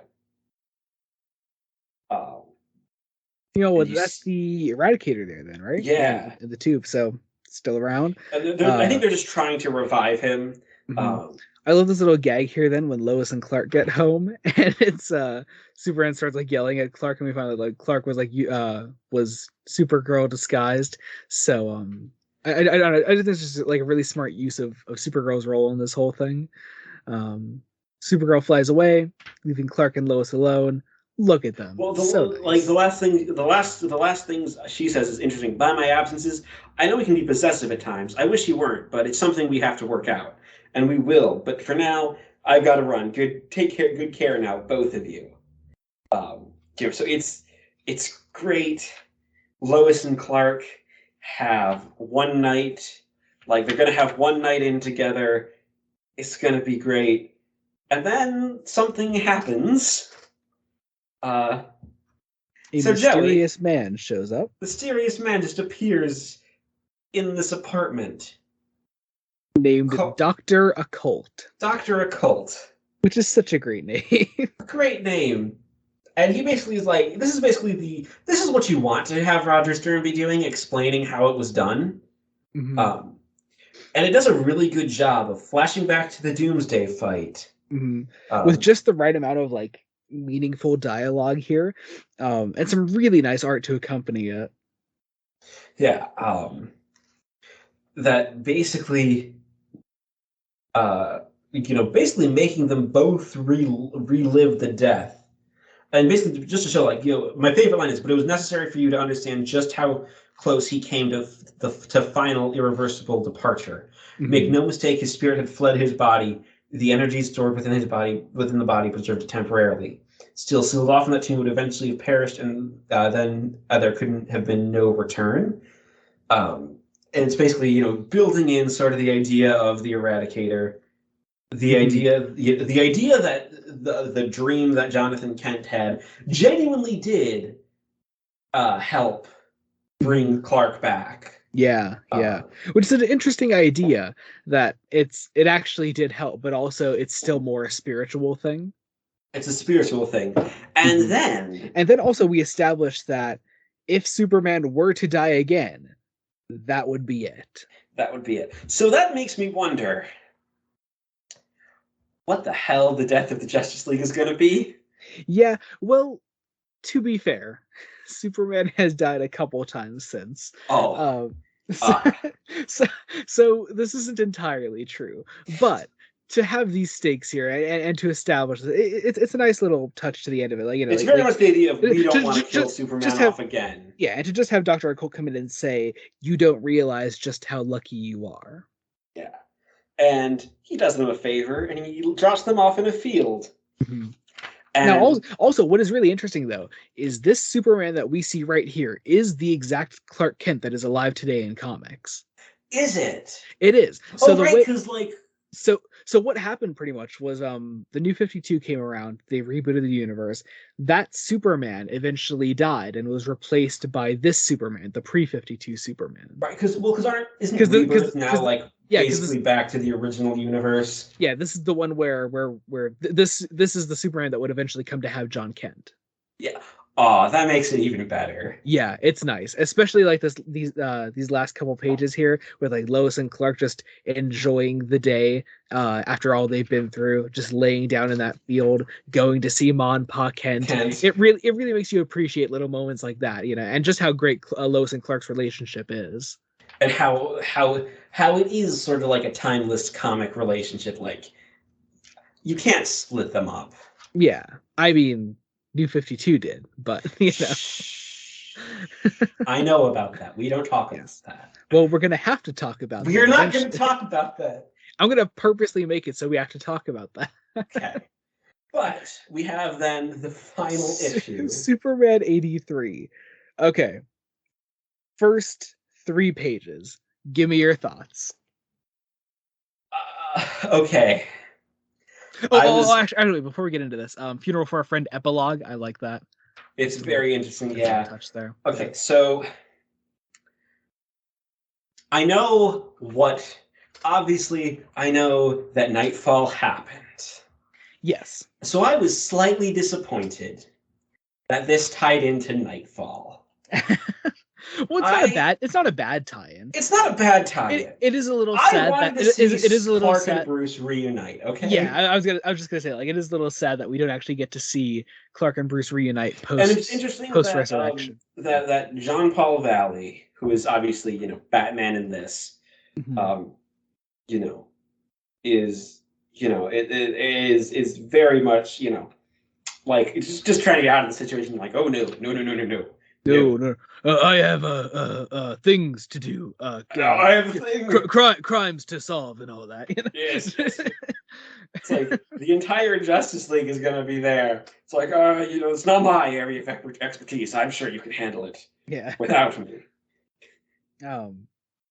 Also, we didn't even mention this is the final issue of the collection. Just cool to have here. Yeah. Anyway, we probably should have mentioned that as we were going into it. But anyway, yeah, just nice to have here. Cool little tie-in. Yeah, Nightfall was a thing at the time. Yeah, okay. It's just kind of there. We have one last page with Lex and Supergirl. Which I love the way it's structured. Lex is trying to, save the engine itself, for both selfish and genuinely concerning reasons, because it will, like, the toxic properties could poison the entire Pacific. Like, genuinely, he's doing a genuinely good thing, if for very selfish reasons. Mm-hmm. We then catch up with Jimmy and Lois. Lois has a new haircut, which is actually nice. I like that. It's a nice design for her.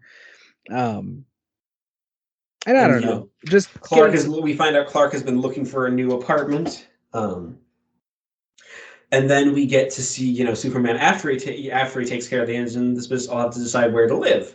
But he finds himself over Kansas, so he might as well have a little fun. And Martha gets her lovely husband a diet soda cola. So I fucking love it. Soda cola. And Jonathan is just cranky old man, and Clark just flies through with flowers. And it just hits you with all the feels. You have this interesting thing with Cat Grant. Basically being dragged by her superior's son into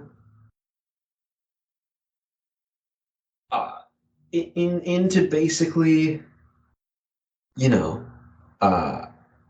losing her job. I think. What is this scene even about? I don't even know. I don't remember. The idea is that she slept with him.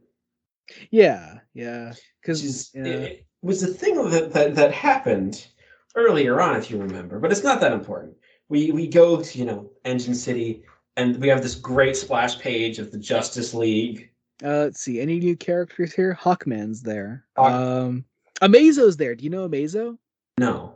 Okay. Wait, is he the one who kind of looks like a male version of Urania Blackwell? Of what? Urania. Element Girl from. Oh yes. Okay, yeah. He looks like that. Yeah, that's amazing. Yeah. Yep, that's amazing. I'm guessing similar power set. Yeah. Yep. Because I know that was like a whole. I know that character was a specific DC character that Gaiman used. Cool little drawing of Green Arrow back there. I like that. Oh yeah. There's between Jade's legs. We get a couple other heroes that join us here. Dr. Fate comes in. Starfire's there. Starfire's here, which is again interesting. And then you have we're here basically to honor Engine City and Coast City's destruction. Great to have Hal here. There's some great drawings of him just being really pissed off here. Really pissed. I imagine they're still doing stuff like there's that entire near one page of his that's just his face. Oh yeah, as the background. Yep. Aquaman is here, and Aquaman's kind of an edgy cunt right now. Yeah, well, it's the 90s. Yeah. 90s. But we're still pre-hand cutting off. So we are not peak edge yet. Which is funny because in our next book we'll actually see Aquaman with his hand cut off. So will we? We will. Oh joy. Yes. So just a cool little thing here. Again, we're just here to basically honor the dead. There's take the city down. Take the city down. Yeah. Yep. Meanwhile, what is Lex trying to get out of the bottom here? I can't remember what he's trying. The engine itself. He's trying to get the giant kryptonite rock. Yeah. But obviously he does not succeed. I love this last little moment here after like all the destruction is caused between Hal and Ollie. It's a nice little moment there. This entire issue is a lot of nice moments, especially now that Superman's back. And perfectly to end off this collection, we find out where Clark will be staying for the foreseeable future. He'll be living with Superman's pal Jimmy Olsen. Superman's pal Jimmy Olsen. This is great, Clark. We'll have a monster of a time hanging out. Let's crank some Van Halen to celebrate. If it's too loud, I say. Then Clark responds, I say we turn it up. After all, with what I've been through, maybe it's time to learn some new tricks. Which is just a nice sort of like message to bring Clark into this new sort of era of Superman. Just slapping the giant book closed. It's great. Oh my god, it is a giant book. It's a giant book. And we actually just hit the 3-hour mark. Yeah, so we'll go on a little longer to discuss. We will. So we watched to discuss the movies and the final thoughts. Can we start with the bad one first? Because I want to. No. Let's do the good one first. Okay. So we did the second half of the newer Death of Superman adaptation, Reign of the Supermen. It's a great continuation. It really is a great film. It's interesting, especially to compare with the previous adaptation that we'll talk about later. It definitely takes more liberties. It takes liberties, but it stays true to the spirit. Yeah, definitely. Of the adaptation. Not to mention all the casting in it is just absolutely brilliant. The casting is perfect. Cameron Monaghan as Superboy is so I love what they did with him. I also like that they had Jerry O'Connell play Cyborg Superman as well as regular Superman. Loved that. And Charles Halford was doubled as Eradicator. Doubled as the Eradicator. No. Actually, I do want to talk about Cameron Monaghan, the way they did Superboy in that movie. Because there they made him feel like an actual kid. One of the things with the art is that he doesn't look like a kid. Yeah, definitely. He looks like 18. He looks like a younger adult. Maybe 16. Maybe 16, maybe. But he looks like a kid. He's animated like a kid. Cameron Monaghan gives just a great performance. He does. He really does. They keep a lot of sort of what they do is they pair.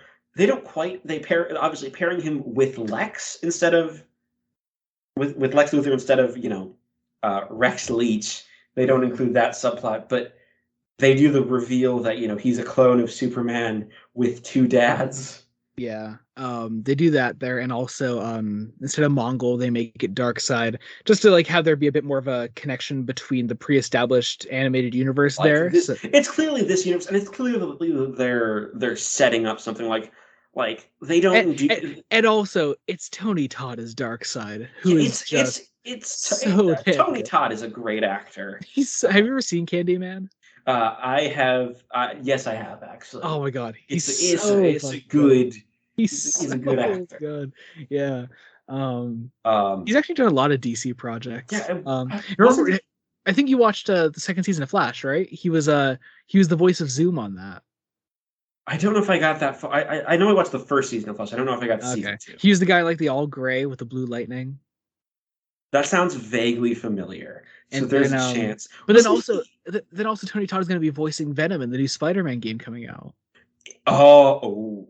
Right? That's going to be good. That's a great. Really good. Cool. Wasn't he in Arkham? One of the Arkham games? No, I don't think so. I don't think so. He was in something that I remember. But yeah, he's great. I love the way they play up the cyborg. Yeah. And they really do Henshaw's backstory really well. We don't they don't destroy Coast City, which fair. I'm guessing if you're going to destroy Coast City in a thing, you're going to have to end up doing some of the follow up, and I don't think that universe wanted to do that because wasn't that universe mainly inspired by the New 52? Yeah, and that the universe wasn't very Green Lantern centric, so they weren't really going to follow up on that with a Green Lantern centric movie. So because all the designs have of the Justice League have the collars. The New 52 collars, the underwear on the inside. Yeah, it's which is kind of a mixed bag in my opinion. Yeah. I like sort of I like the amount of focus that Lois got. They clearly. Absolutely. So I should say I watched Superman Doomsday first. See, I did it the other way around. I did Reign first and then Doomsday. I'd seen both of them before, but it had been a very long time since I'd seen Doomsday. I wanted to do Doomsday first because I was like, how the hell are they going to cut this entire thing down? Yeah, into an hour and 20 minutes. Spoiler alert. We spent longer just talking about Return. Yeah, spoiler alert, they don't. Uh, but I love again the way the Justice League sort of plays a role, the amount of focus Lois gets. I love the Lois Wonder Woman scenes. Yeah, yeah, and also Rosario Dawson is just a great Wonder Woman. I really like her in that role. She's a great actress, despite some things. No, see, we won't get into the podcast, but I'm pretty sure those were disproven, weren't they? I don't think they were. Are you sure? I'm fairly sure she just closed her mouth afterwards. She just smart thing to do. She did the smart thing so she could save her career. Yeah. So who knows? Anyway, but she is a great actress, and I love her as the role. Yeah. Because I know in the New 52 universe, someone had the bright idea of pairing Superman with Wonder Woman. That is the king, Dan DiDio. Joey. Okay, so everything you tell me about this man, I dislike. Everyone hearing this is not going to get that joke. We do these Discord calls between us and a couple like security kitchen people that we work with, and I keep referring to Dan DiDio as King DiDio, because there's this picture of him with a Burger King crown on, eating a burger. And like I don't know why, I respect his passion, just I don't like any of the decisions he makes. He seems to make terrible decisions. He absolutely does, but we respect the passion. You do. Come on, we respect. You need to prove this to me, Joey. Okay, you've only read one New 52 book, and Dan DiDio barely had anything to do with it. So yeah, but yeah, she's great. I love the way they do Steel too. Yeah, and Chris Williams is another great actor. It's just a really well cast film. It is a well cast film. They make Lex ruthless, especially in that second half. Yeah, a lot better than he was in the Death half. Yeah. I've warmed up to Rainn Wilson as Lex Luthor. He's okay. I don't know. I'm not. It might be because I haven't seen The Office. Okay, gotcha. So I've only watched The Office sporadically, so it's not like he's like exclusively Dwight in my head. But I just don't think that that's kind of the problem I think with some people is if you've watched The Office, all of pretty much every actor in The Office is their character from The Office. Yeah, I just don't think his voice matches the character very much. It doesn't, but I think he really sells it in Reign. Yeah, he's a lot better in Reign than he is in Death. Like when he murders Donovan. Yeah. Just in cold blood, and is going to murder Superboy. I also love that they actually named Superboy Connor Kent. Yeah. I imagine that happens in his solo series at some point. It has to. Yeah. Because I do know, because I was just curious because of the Suicide Squad as well as the Harley Quinn show where King Shark, he comes from that Superboy series. Yeah. Yep. But yeah. It's also just really well animated, especially after watching Superman Doomsday, which is not. It's not. But it's a really good adaptation. Unlike some of the other ones, I wouldn't say if it's like interchangeable with the comic because they do change a lot. They do change a lot, but a lot of the changes are very much. We need to be in keeping with this version of continuity, as well as still streamlining some stuff. Yeah. But it's still a good version of the story. And even if you're not going to read this comic, still watch the movies. They're good. Yeah, definitely. Read the comic too. It's good. Yeah. Meanwhile, we watched Superman Doomsday, the first original DC animated movie. They tried. Did they? They tried for the first 20 minutes. See, but even then, you have that opening monologue where Lex is thirsting for Superman. Oh yeah. James Marsters is Lex Luthor, and he is. They match the horny energy. As Doctor Who / Torchwood fans, we love James Marsters. We really did. / Buffy fans. I have never seen Buffy. Yeah, I have. Okay, well, good. He is just as horny in that. Yeah. I mean, it's a good role for him if you're gonna write Lex as a horny bastard. Oh my god, he's such a horny bastard. He is. He Like, really is. Why? I don't fucking know, but I he don't is. know. I don't know. There's a scene. If you look up the clip on YouTube, the comment section is gold, where instead of doing Reign of the Superman, the movie does like one evil Superman clone who is that kind of the it's Eradicator meant to mixed be with like the Eradicate. It's Cyborg. Eradicator Cyborg with the backstory of Superboy. Uh, Yeah. it's horrible. So like he like gets like lured into like Lex's red sex dungeon room, and Lex like takes off his shirt and beats him up, Yeah. and tells him who's your daddy. It's And he gets sweaty. it's They miserable. animate sweat. It's miserable. It is horny. It's also like, so everyone in that film is an asshole. Yeah, yeah. Like Jimmy Olsen's an asshole. They do this weird thing where Superman and Lois Lane are a couple, but she doesn't know that he's Clark Kent. Which, first of all, how? And How? she only finds out that he's Clark after he's dead. Yeah. But they're not even clear on that until the Yeah. end of the film. And they almost contradict it at some places. Yeah. Like, it's really weird. Yeah. She's an Um asshole too. they also Tom Kenny plays a robot working in the Fortress of Solitude in it. Oh yeah, that's Tom Kenny. John It is Tom DiMaggio's in it. he plays pedophile version of Toyman. That's who There's way looks too like much talk. There's way too much talk of pedophiles in this episode of Fresh Face Comics. Yeah. Yeah. But yeah, he's good. I love John DiMaggio. He can play a creepy bastard. Cree Summer is Mercy Groves. Yeah, Graves. She gets murdered in cold Mercy blood. Graves. Mercy Graves. Yeah. They, Yeah, that scene comes out of nowhere. Lex just like takes out a gun and shoots her in the face. Honestly, they waste half of their cast, and I'm gonna be honest, I don't like the guy they got to. I don't like Adam Baldwin as Superman. Yeah, I'm not a big fan. He's like, not a big fan. He's not a voice actor. I like the one they had to play Lois though. I can't think of who it is. Yeah, she's good, and I love Ray. And I know like every time we watch something with him, I always mention it. I love Ray Wise. Ray Wise is such a great actor. Yeah, it has a good cast. I will say, like Ray Wise, I first discovered on How I Met Your Mother. He played one of the main character's fathers, and he was great in that. And then he was Jim Gordon in the Killing Joke animated movie. And then I watched him in Agent Carter, and now he's here. I don't know. I loved him in everything I've seen him in. He's good. There's also something like you can tell this is a 2007 direct to video movie. Yeah. Because like nobody's in Metropolis. As in it probably had a VHS release as like one of the last of its kind.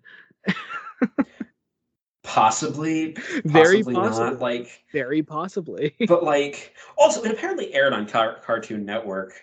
Yeah, and apparently they cut out a lot of the scenes. It's like, yeah, it's because the film could get surprisingly dark at times. Yeah, like they kill Superman and there is blood. Yeah, there's the bit where like the evil cyborg, the Superman clone kills Toyman, and then when Superman comes back from the dead, which also this adaptation does the black suit and everything better than Justice League. But no, it's he comes back and basically says to evil Superman, he says, "You've killed people. That is bad." And so his response is to kill him. He kills the evil Superman clone. It's so weird. It's so weird. It's also like one. There's no one in Metropolis. The city is empty. Yeah. As well as just it's. Also, I'm pretty sure like what is it? It's implied that like John Kent died of cancer. Yeah. Yeah, and then no, it's implied either or. No. Ma Kent doesn't, because John Kent's missing. John Kent's right. I would say it's implied that he died of cancer, because the first thing it was the funniest thing. Superman's in the Fortress of Solitude. It's the first scene in the fortress. And he's looking at this computer, and there are like these cells on the screen. And the Tom Kenny robot walks up behind him and just says, "This is the first line uttered in the scene." Just goes, "Have you cured cancer yet, Kal-El?" And it's the funniest fucking thing. I love it. And it's Tom Kenny, so it's. Yeah, it's Tom Kenny. Like you have to love it. You have. But like it's such a weird film. Like what I would recommend watching it just for the oddity that it is. Just for the oddity, it like the style CG isn't great. Again, oh, like what threw me for a loop, like it's like the first 20 minutes were going along okay-ish. Like, like the Doomsday fight is okay, just cut down a lot, and obviously with like no Justice League being Yeah, and they don't do the containment suit, so Doomsday just appears as he is. yes. But like it's like they're going to do Jimmy Olsen's arc from Funeral, which, Yeah. Also, would be Jimmy Olsen in this movie is so obviously gay, and I oh love yeah, it. no, It's earring like and everything. he has the left ear. Yeah. It's God, the coding. But he like instead of like doing the arc, they have him sell the pictures and make money off of it. Yeah, I was watching it with my brother, and I said, like, of all the things to actually adapt from the comic straight, you're gonna do the news time arc, like, of all the things. And then they don't. Yeah, Like so weird. It's such a weird movie, but please watch it because it is a why do I joy feel to you know what watch. it feels like? It feels like they were coming fresh off of like Justice League Unlimited, right? Like Well, it's animated in the Bruce Timm style. yeah, no, and I think Tim was a producer. Yeah, he was either producer or executive producer. Yeah. Yeah. So like, but it's like, oh no, we like, but the studio tells them this needs to be an adult movie for adults. Mhm. So they just add a bunch of violence, a couple of stereotypes. Someone make one of those dominoes memes. The small one is Superman Doomsday. The big one is Batman and Harley Quinn. Do I want to know? That's the one where Harley Quinn basically date rapes Nightwing. Oh, Directed by Bruce Timm. what the? What the fuck, Bruce Timm? Yeah, Bruce Timm's a weird fucking guy. What the fuck? Yeah, it's And it's not by you'd expect a film called Batman and Harley Quinn to be like by Paul Dini. Yeah, no, just What the fuck? Yeah. And it's meant to be a direct continuation of New Batman Adventures. No, thank you. You should watch it before we record an episode on it. Just tell me when we do when it would be, I suppose, appropriate. Okay, I mean, there's no appropriate time to watch Batman and Harley Quinn. No, yeah. So Superman Doomsday is It is. some of the voice acting isn't great. It's a decent voice cast. It's Adam Baldwin is just Yeah, he's not the greatest. Anyway, that's it, I think. Wow, yeah, this is a long ass episode. Long episode. Yeah, Thank you for staying with us this long. So for those we promise that episode 10 will not be probably even half this length. Yeah, it won't be. It definitely won't be. Because it's covering half the material. Yeah. So for those that haven't figured it out already, our 10th episode will be Superman Doomsday. This covering the miniseries Superman Doomsday Hunter Prey and Superman the Doomsday Wars plus Doomsday Year One, which is the Doomsday Annual. So it's part of those 2016 editions that we've been doing for all these episodes. So we're just going to finish those off. We're doing Superman Doomsday next time. After that, we're going to do a quick 2-episode Batman block. Which I have no idea what those are going to be. I think you have a pretty good idea. I have guesses. What those are going to be. I have guesses. But after those, we're going to delve into a whole new part of DC Comics. We will keep going with DC for a while. So yeah, just stick around for that. See you guys next time with Superman Doomsday. As always, links if you're watching on YouTube or if you just want to go to YouTube, links to those books will be down in the description. So I think that about does it. Oh, also one last thing before we go, there will be next week in the off week between Return and Doomsday, we'll be releasing a bonus episode. We're doing a bonus episode for Batman the Animated Series. We've mentioned it a couple times throughout this episode.